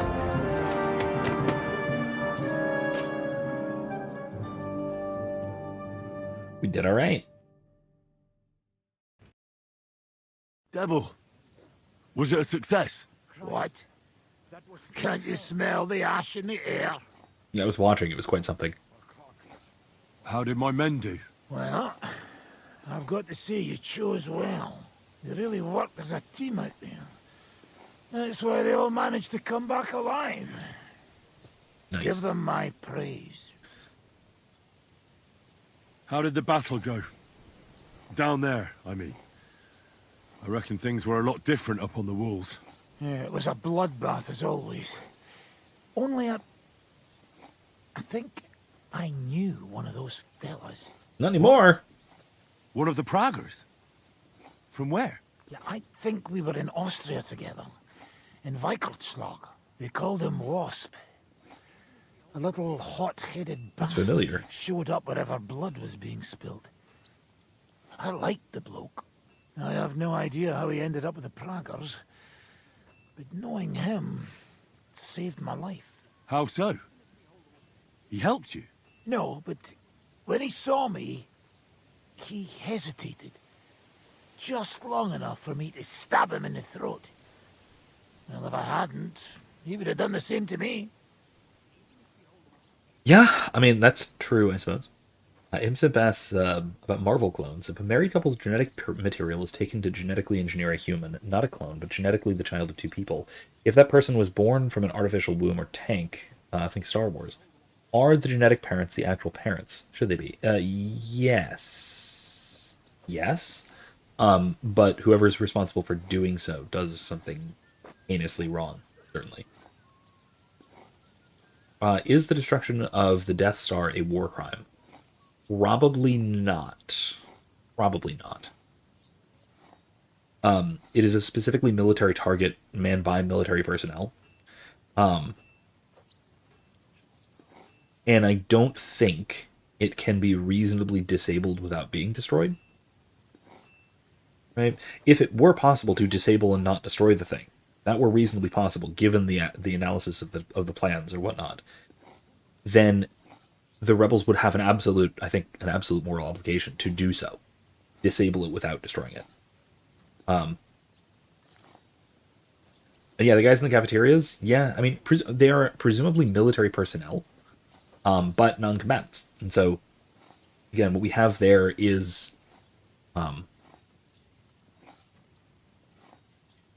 think, a real case of collateral damage, where the destruction of the weapon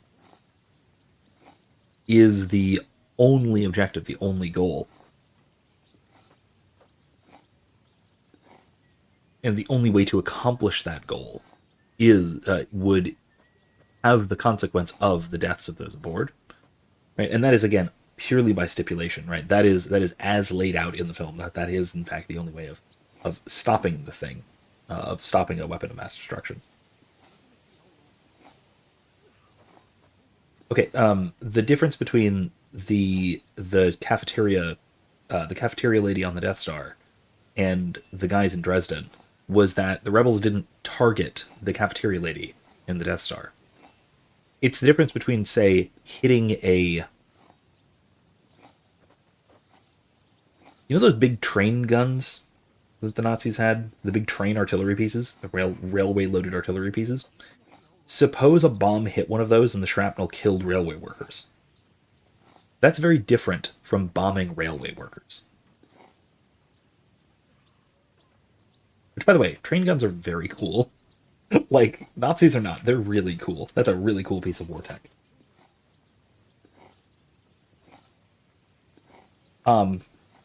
Okay, so Imsim says, I'm writing an alternative version where Jessica Drew is a genetically engineered human created by using the DNA of Ben Reilly, Scarlet Spider, and a clone of Gwen Stacy. Templates had no idea their genetic material was used to create a child. Yes, I would tend to think that it would be... They would be the parents, strictly speaking. They would... If they became aware of it, I think they would have some kind of an obligation to the child. But an obligation that they could probably draw from, so to speak, those responsible for the unnatural creation of the child.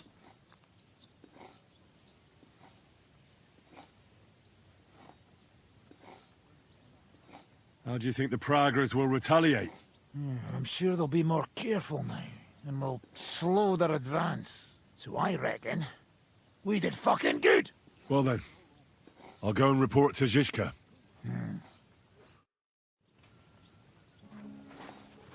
Now I get why they I'm call sorry? you devil. Those flames look like they're straight out of hell.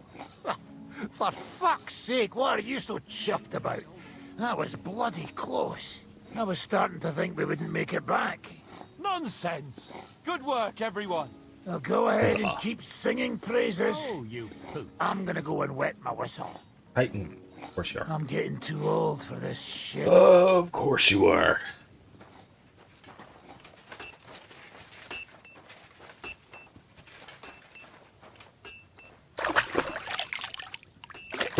Gamesym says, how can I make this Catholic? Not in how the child was made, but by... my theme is that Miles Warren, aka the Jackal, clones people, equates himself to a creator, but I want to create something to where Jessica Drew sees herself as a creation of God. And the circumstances of her conception and birth do not define her. Yeah, that is a good route to take, I think. I think that's a good route to take. And then... you could play around with like examining the tough moral question by having her two quote parents have some kind of disagreement about what kind of obligations they might have or how they should treat her, that sort of thing. That way you can kind of examine both sides of the issue, right? Are Trump zealots legit targets for Iran? I don't think so. Yeah, I don't think so. Unless you can demonstrate how they have very real political and military power, which I don't think you can do for civilians.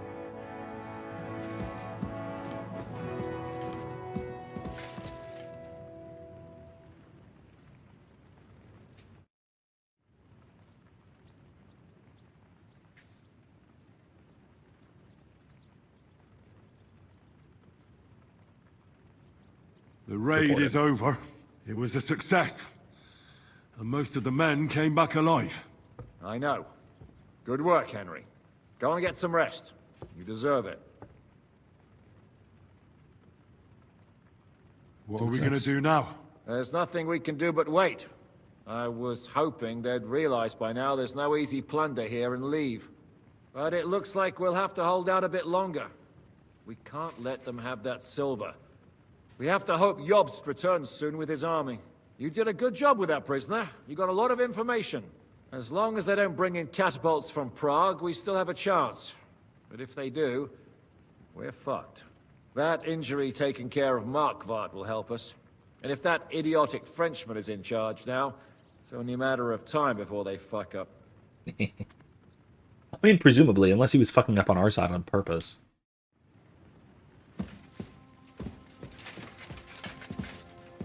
Alright, I didn't get that impression, though. Not at all. Hey, Hans. How you doing? It's over. For now.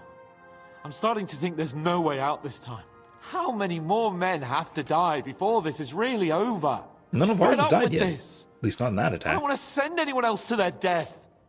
But maybe it'll be me who dies. And I won't care anymore. Kurva! Zizka never should have put us in charge. I don't feel the same way. Calm down. You did all you could. Zizka gave us a job to do, and we did it. It's just that simple, is it? Sorry. I know you mean well, but I'm just not in the mood to talk about it. I'd get drunk if I could, but we don't even have enough booze.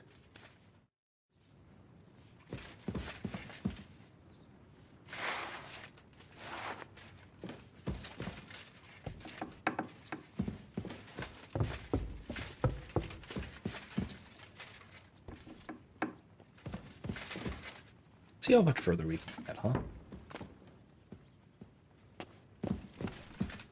So, by the way, something I mentioned this to Adam in our book club, but this is Augustine's Confessions. This is the book I was kind of perusing through to check on Augustine's dates.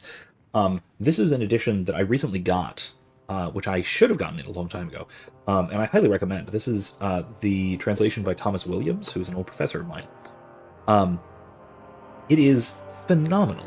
It is incredibly, almost immaculately clear, more than anything, in what Augustine is trying to say, which is really quite something compared to perhaps other translations of Confessions. But it's very, very good, filled with nice, philosophically insightful footnotes. The way that it handles scripture quotations is very unique. They aren't delineated or separated out by quotations or anything. It just has marginal notations of where this phrase or this language comes from, where in scripture. And something else interesting that I found was in his introduction, which he's got a lot of front matter in here, which is all good stuff. One of the things that this pointed out to me that I had never really even realized, and this is something I talked to Erica about because I couldn't stop yapping about it, was that he provides an English translation of the version of certain passages that Augustine had, that he had access to, right? Because Augustine was writing this before Jerome translated the Vulgate. And so what we had were old Latin translations, and that's what he was using. And so he provides a couple of translations so that we're familiar with his language and some specific phrases that he uses and things like that. And one of them is in the parable of the prodigal son. And this is not something unique to his translation. This is something that is, in fact, in the Vulgate. And it's in the Greek, I think. But it's something that I had never noticed before, right? Which is that, okay, so when it says, when the son, the prodigal son, says, "Father, give me the portion of your property that belongs to me," right? We're all kind of familiar with the story, hopefully, the parable. He has in a footnote here that property is a translation of substantia, that is substance. And now some older translations, like the Douay Rheims, actually do use substance there to translate rather than property, which that's really cool. Because what that implies is that it's not just the property of his father. It's not just his stuff that he wants to inherit, take with him, and go squander on booze and whores, gambling, and whatever else he does. It is the very substance or the very essence of his father. What he has received from his father, he wants to take for himself, deal with in his own way, use in a way that he sees as better, which ultimately turns out to be worse. With that translation in mind, with that root word in mind, it does so much more to draw the analogy between the Son and us in relation to the Father and our Father in heaven. That we receive the gift, not just of things, but of our very being from God. And what is sin, what is pride especially, but to try to take that gift for ourselves, run off with it, and do our own thing with it, against the will of God and against what will be best for ourselves. That's just brilliant, wonderful little insight in there that I had never even noticed, because I'm used to translations that translate it property, and I've never really even thought to look up the Latin, because I probably have read it in Latin, but I didn't make that connection before, right? And that's the kind of thing that I'll say that Williams does a great job of translating in there. Also, speaking of Williams, completely different Williams, a Charles Williams, one of the Inklings. You may have noticed a video that I put out earlier this week, or this weekend, or some point, I forget when it was. But it was me reading the first couple of chapters of Charles Williams' Blazing Through Logres, which is a collection of Arthurian poems by the contemporary of C.S. Lewis and J.R.R. Tolkien. They're great. They're fantastic. I was inspired to look these up and start reading them because of our book club reading That Hideous Strength, which mentions it here and there. Yeah, no, it's some great stuff. I'm going to be gradually going through and reading some more of these as we go. I do have I've got a podcast idea. I got a podcast that I'm going to be recording for this weekend, so I don't know how much more of To Lacing Through Logres I'm going to be recording this week, but we'll see. Hopefully, if I've got some time, I'll record some more. But yeah, I've got some plans of stuff coming forward, but that's one of the things that I'm going to be working on as we move on. If you're into that sort of thing, if you like the job that I'm doing, reading this poetry to you, like it, share it, etc. Enjoy it. If I'm not doing a good enough job, I'm sorry. I have an American accent. It's the best I can do, and I'm not gonna do a fake accent for it. I'm not. That seems stilted to me. Seems insincere, which is not how you should read poetry. At least good poetry. You can read shitty poetry in whatever accent you want, but good poetry should be done sincerely, in your real voice, I think. Colossal sword form and techniques, and they got St. George sword sketch. My OS5 suddenly died and stopped working. Oof. Or PS5. I assume you're talking about in game, not an actual St. George, which St. George was known for using the lance, but still. I got my cute little prayer cards, St. George. Something just happened to Mutt. Yeah, he just ran off. He does that sometimes. Sure, it's fine. No one's gonna eat him, right? Right? Day 25. Okay, yeah, that's rough.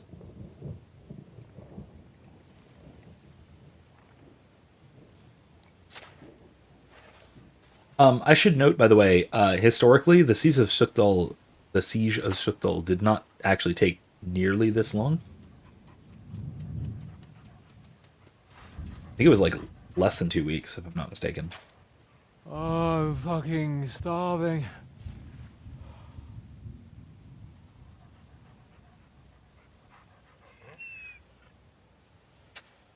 I am so fucking hungry. Even that dog turd looks tempting. It's like a big, fat sausage. Just a pinch of pepper. Oh, Hans. It might be better with horseradish. Jeez, guys. The Catholic pray for their leaders to change, or they pray for the removal of their leaders? Either, but I think the former is better and more charitable. Let me see if I can go sniff us out something a bit more appetizing.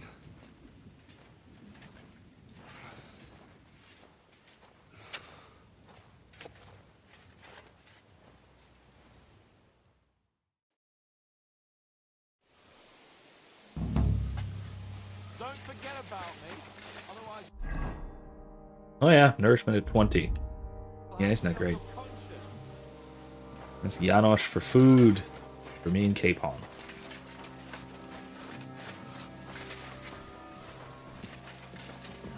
What a day. Find anything?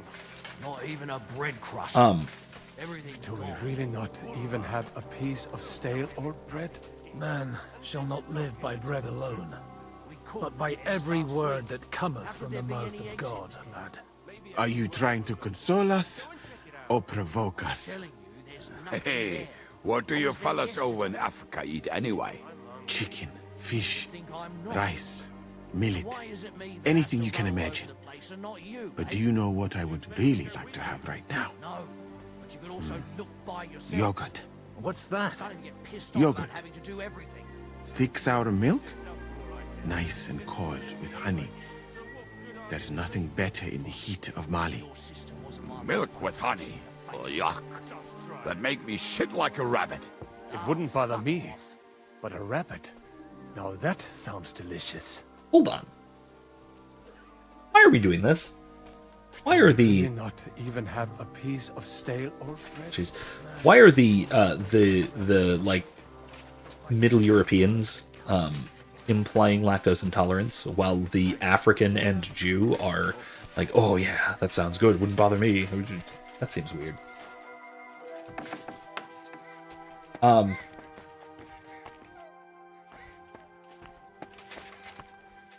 Yeah, I think it's perfectly consistent with Catholic teaching to believe the Second Amendment is there as a safeguard for the possibility of overthrowing the government, but also just to at least potentially inspire some fear in the government, such that it's empty. Of course, it's empty.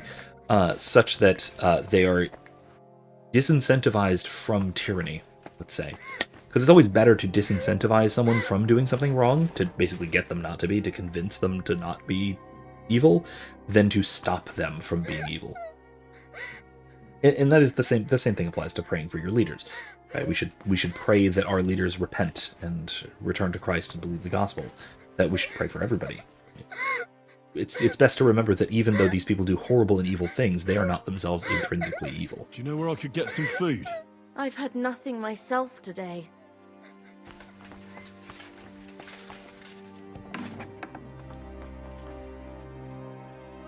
Hey, Janosch.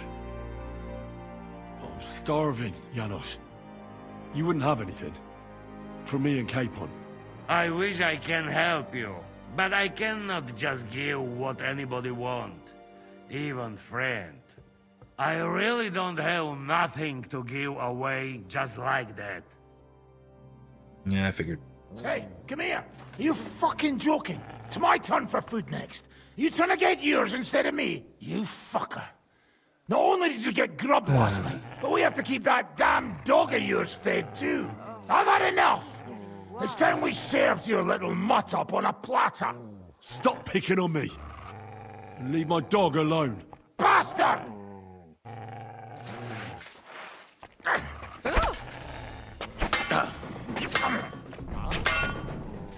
I'll hack you to pieces, fucker!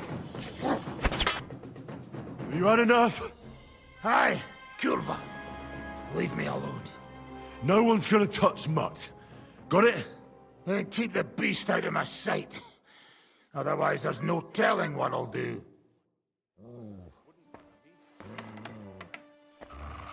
I don't like him. Yeah, I mean, it is. It could be a perfectly good idea to write to your governor. Honestly, those kinds of communications, Madman! I think, do have at least some impact on politicians. Whether that is cordial communications or even whether that's just, bullying. I happen to know that a lot of politicians, especially around COVID, responded quite positively to cyberbullying.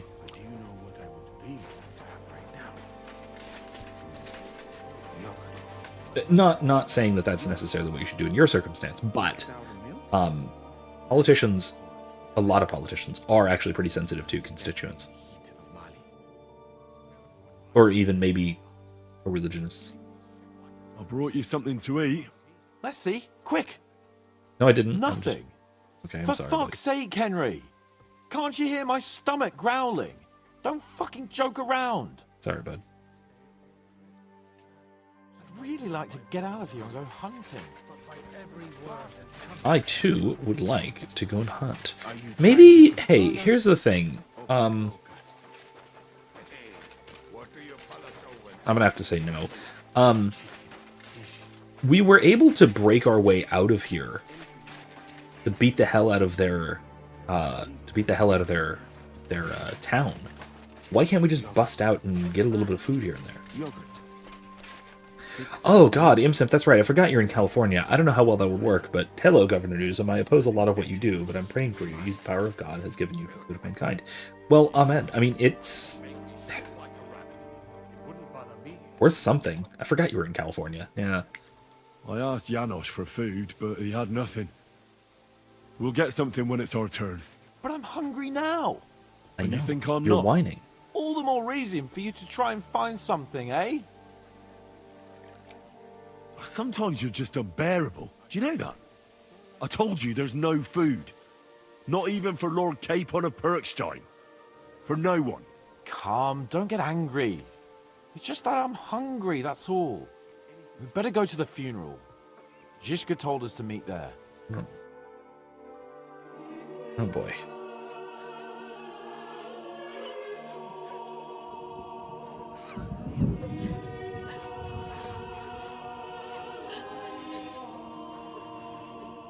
Interesting composition.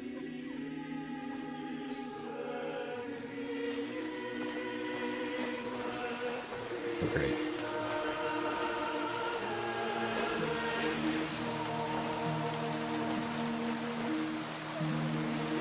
Is democracy's effectiveness limited by the level of education of the populace? Yeah, to some extent. Then again, well-educated people are often just as easily taken in by propaganda as uneducated people.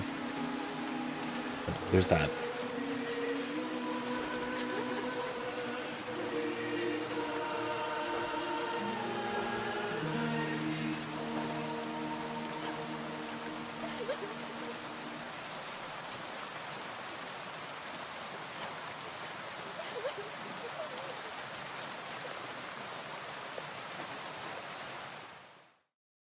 Yeah, no thanks, that's a good point. Well-educated population is often midwits. Well, some of you might not know me. I mean, a My good name is education Gordon. will include a And until moral recently, education, I but we was don't the have that parish today. priest in Uzhitz.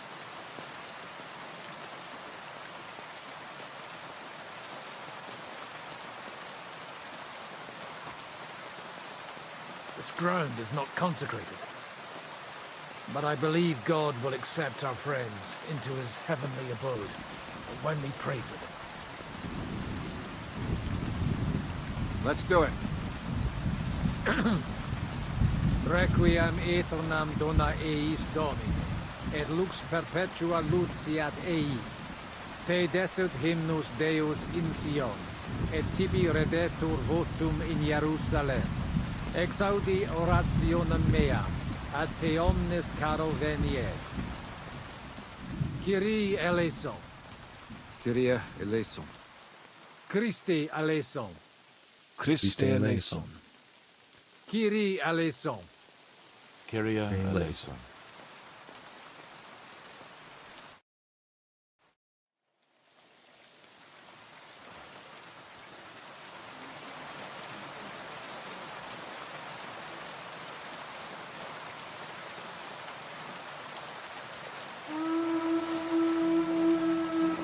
Oh boy. Alarm!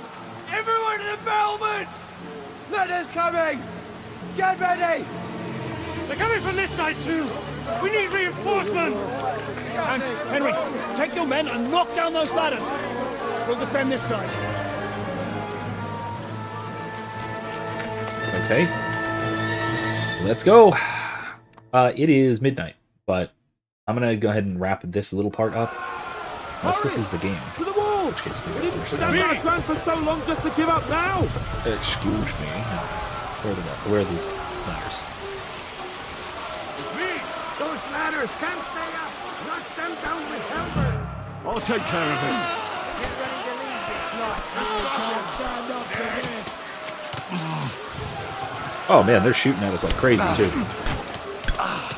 Barking horse! Show what you're made of! Yeah! Don't spare him!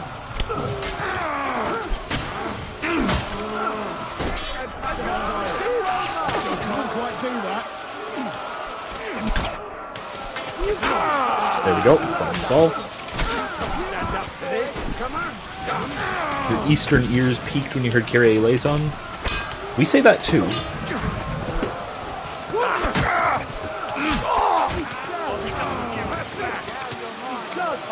Get this out of here. Yeah, I mean, that's part of our Western liturgy too. Come and help me with this bastard!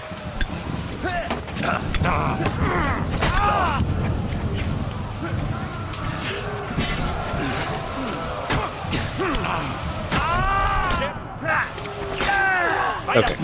Ow. Bastard. Hey! I need a hand here!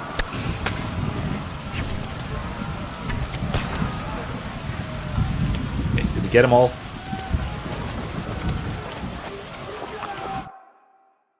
Let's get this little potion in us. Oh! Fuck! They're in the tower! Ow! Got to get inside! Or we're fucked! Henry, I'll cover you. Wait. Go! Okay, here we go. This might be the final battle, in which case I'm fine going a little late. I did start late.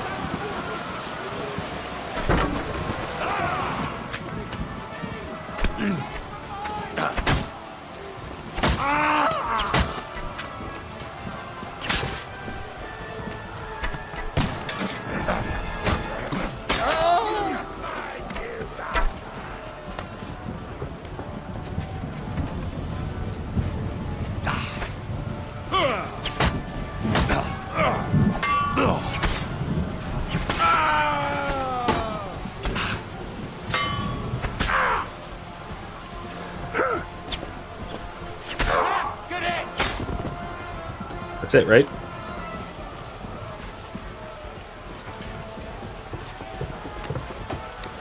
Hungry. Where are the bastards? You're one ugly bugger!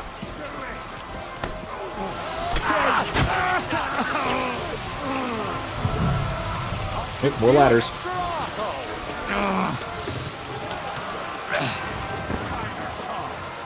Ich steck dich ab, du Schwein! Already escaped off the graveyard! Keine Gnade! Okay, here we go. Oh, right. I forgot to battle cry. Darn it. I'm quite hungry. I'll do it for him. It's fine. They're falling back. They lost a lot of guys there. We did not lose that many. Me of Tumberg. That's kind of mirror of it, but yeah. It's not long since we besieged it. Yeah, but now the boot's on the other foot.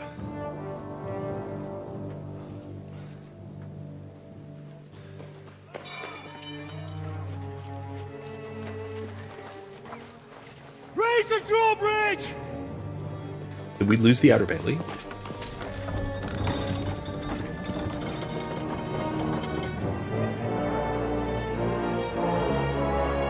How did we lose the outer bailey? Wait! Wait!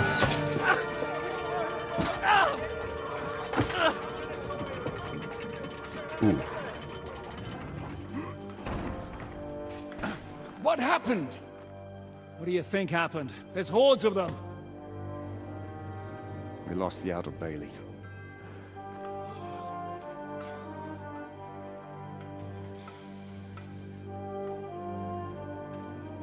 Fuck it! We're trapped here. Pull yourself together.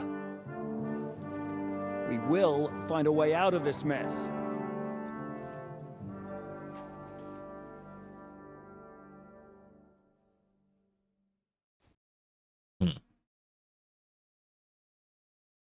Will we know? I'm not going to beat around the bush. I think it's obvious to all that we won't last long without the outer bailey. We need Jobst and his army. What army? We still have no news from Jobst. Who knows what the Margrave is doing? I'll say it again. We must negotiate with the Pragas. Of course. I'd be glad to shoot another one. If I were you, I'd keep my mouth shut, Enoch. After all, we're in this mess thanks to you. Thanks to me? What got us into this mess is that we are fighting against that ginger bastard, and that we stole his treasure and are hiding it in the cellar. So everything could be solved if we just... Only over my dead body. You'd rather die then? I'd rather die. I also have no intention of paying the bastards who burnt down my neighborhood. Enough! Have you all gone mad? Didn't you see how many people were in that grave? And how many are lying in the field hospital? How many remain among the battlements? And all for some silver that'll be used to pay for more war. Catherine. Quiet! I knew things would end like this again. I've had enough of you all. My lady. What her problem? Who knows? Women. My God. Back to the matter at hand. What the fuck are we gonna do? We won't last long without reinforcements.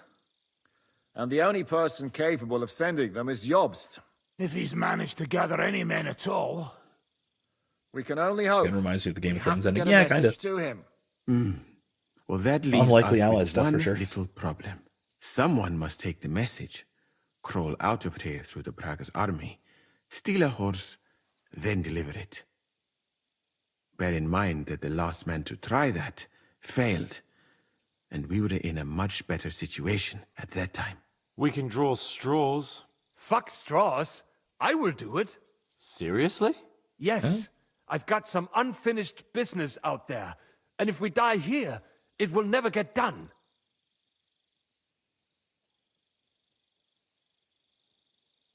All right, let's do a team up. You're going nowhere alone. I'll go with him. You too? Shit. Well then, I'm going to. Your bravery is commendable, Yes, it's a Cable, shoe from but you can't go. Robin Hood. Or not if they a were shoe. to capture you, What's his you'd name? be a Is it a valuable zine? hostage. They Morgan could Freeman use one? you to blackmail I'm Hanush thinking and of Jobst. Sam the and Dave Henry Chappelle will go. character from Men in Tights. Two heads but are better than same one. thing. Especially if one of them gets lost. Fine. So, it's decided. I'll write a message for Jobst. In the meantime, get ready. We'll meet on the ramparts after dark. All right. All right. I think we'll do this next time. May God protect you. This is longer than I thought. You'd better not get caught.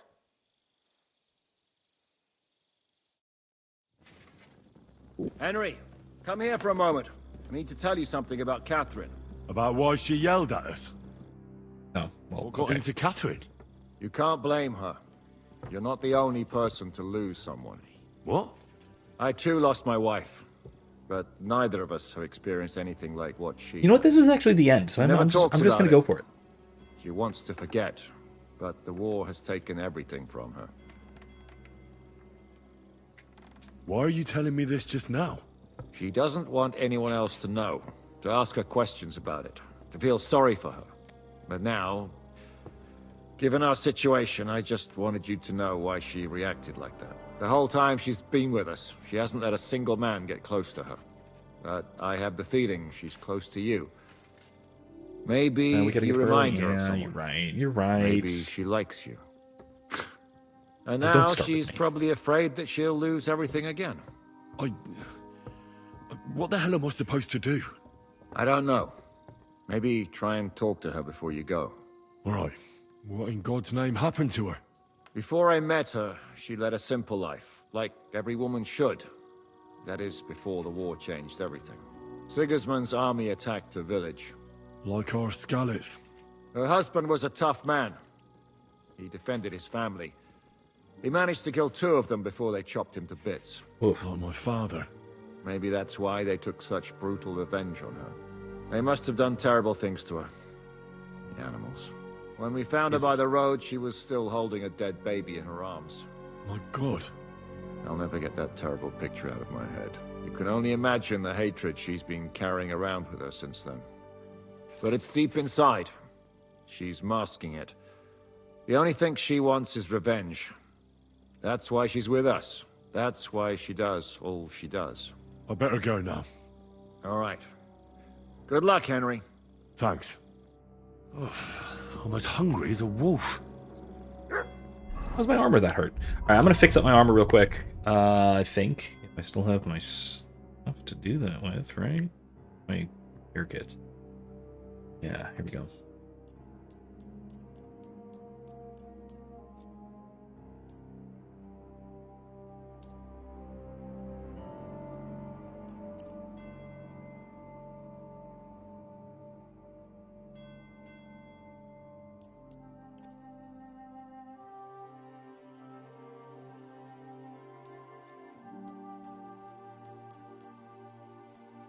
Oh, my poor coat.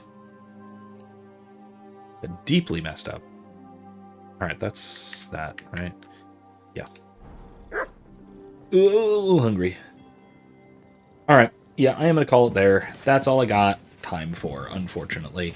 So we will, I guess we'll wrap it up next week. Expect a relatively short stream, but that's okay. We'll do the last of whatever the last of it is, and then we'll chat about it a little bit, see what happens. So, join me again Thursday for more Fable. Don't forget that. Expect another episode of my stupid little podcast happening soon. Hopefully this weekend, depending on how long it takes to record and edit it, that sort of thing. Further, expect gradually, and as I get around to it, more Taliesin through Logris. I'm liking that project. I'm liking that book, so it'll be enjoyable. Anyway, that is all I got for tonight. I am over time, so I'm going to get going. Have a wonderful evening, everybody. I will see you guys next time. Remember, until then, don't be safe, be well. More importantly, be good.